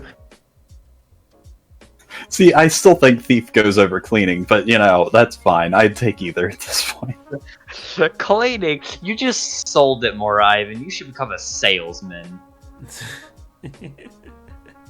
See, that's because I don't think of it as cleaning. I think of it as OCD, which is very relaxing and calming. Then why don't you do it to your own house? Yeah, agreed. To anyone that watched my space cleaning stream the other day, sometimes things go wrong. Oh yeah, do us another game I was interested in. It was this one game where you're out of a job and you're having to clean spaceships, and it's extremely dangerous, and you have to work around things from getting exploding or like scavenging them. I was interested. Yeah, that's what I was playing. Oh, that's where you're playing. Okay. Yeah, I accidentally caused a spark next to the reactor, and everything went kaboom. Oh, it was big stuff. So, Soulman, are you going to drink your water? Is that, well, sadly, it's all drunk. It's all gone. You know. All the whiskey is gone. I don't drink on the work days. I only drink when it comes to Friday or Saturday. If I need How about to. water? Some water. But in any rate, I would like to put in the one last question before I end this all up, which is basically this. Which is absolutely this. Are we going to see more online, like multiplayer, or are we going to see more story this year? I think more online. Online. Yeah, that's kind of where the trend is going, and I'm pretty sure developers... Because with releasing a VR game, you want it to be successful, because you have to have money to keep your servers running, to keep your workers happy, etc. And online games right now in VR are the most guaranteed way to have that success. Well, and that's all the ones that I know that are being developed right now are a bunch of online competitive games. Yeah, although we like to see story, unfortunately, it's in the opposite spectrum, just because that's where the trend is leading off to. Yeah, I'm sure there's still story-driven stuff being made, but I think right now the focus is competitive. Yeah, for sure. I think part of that is because like the proximity voice in VR is just entertaining as hell. Yep. Oh, for sure. Like, we definitely need a good mix of, in my opinion, storytelling and multiplayer in VR. Multiplayer is what keeps me hooked on VR, and the storytelling is just making sure I don't get sick of VR. Yes. All right, so I need to tell more stories while I'm playing Onward. Okay. Yes. And the story begins. I pick up this launcher, and I send it, and he was no more. Just narrate everything I'm doing in third person. Yes, and the man who is no more is named Wise Director, and now he is yelling, "F you, Ivan. F you." me and a good friend used to go back and forth talking in third person nonstop, so that would not be too far of a stretch for me. It'd be hilarious just randomly during a stream, like your notification, Ivan's gone mad in third person. I still refer to my chat as my voices in my head. Yeah. So there is that. Okay, no, stop. I'm stretching. Get We your already mind out of the gutter. Get your mind out of the gutter, sonny boy! But no, Soul, this was fun. This was good. This was fine. Oh, Everything. that's nice. Yeah. Yes. So for the people who are just dropped by a little bit late, sorry that we could have done it a little extra hour, but some of us have work in the morning, and some of us can't do the rest of the days. But anyways, this was really fun. As a first test run for the Raptor Lands podcast, it was really good. Really good. Had loads of people chatting and talking to each other about their own opinions and all that since the very beginning, which was awesome. I was reading. It was awesome. It really was.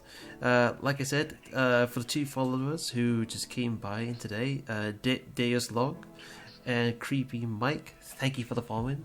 Welcome to the Raptor family. Praise the Raptor God upon you. Thank you. Thank you so much. Thank you.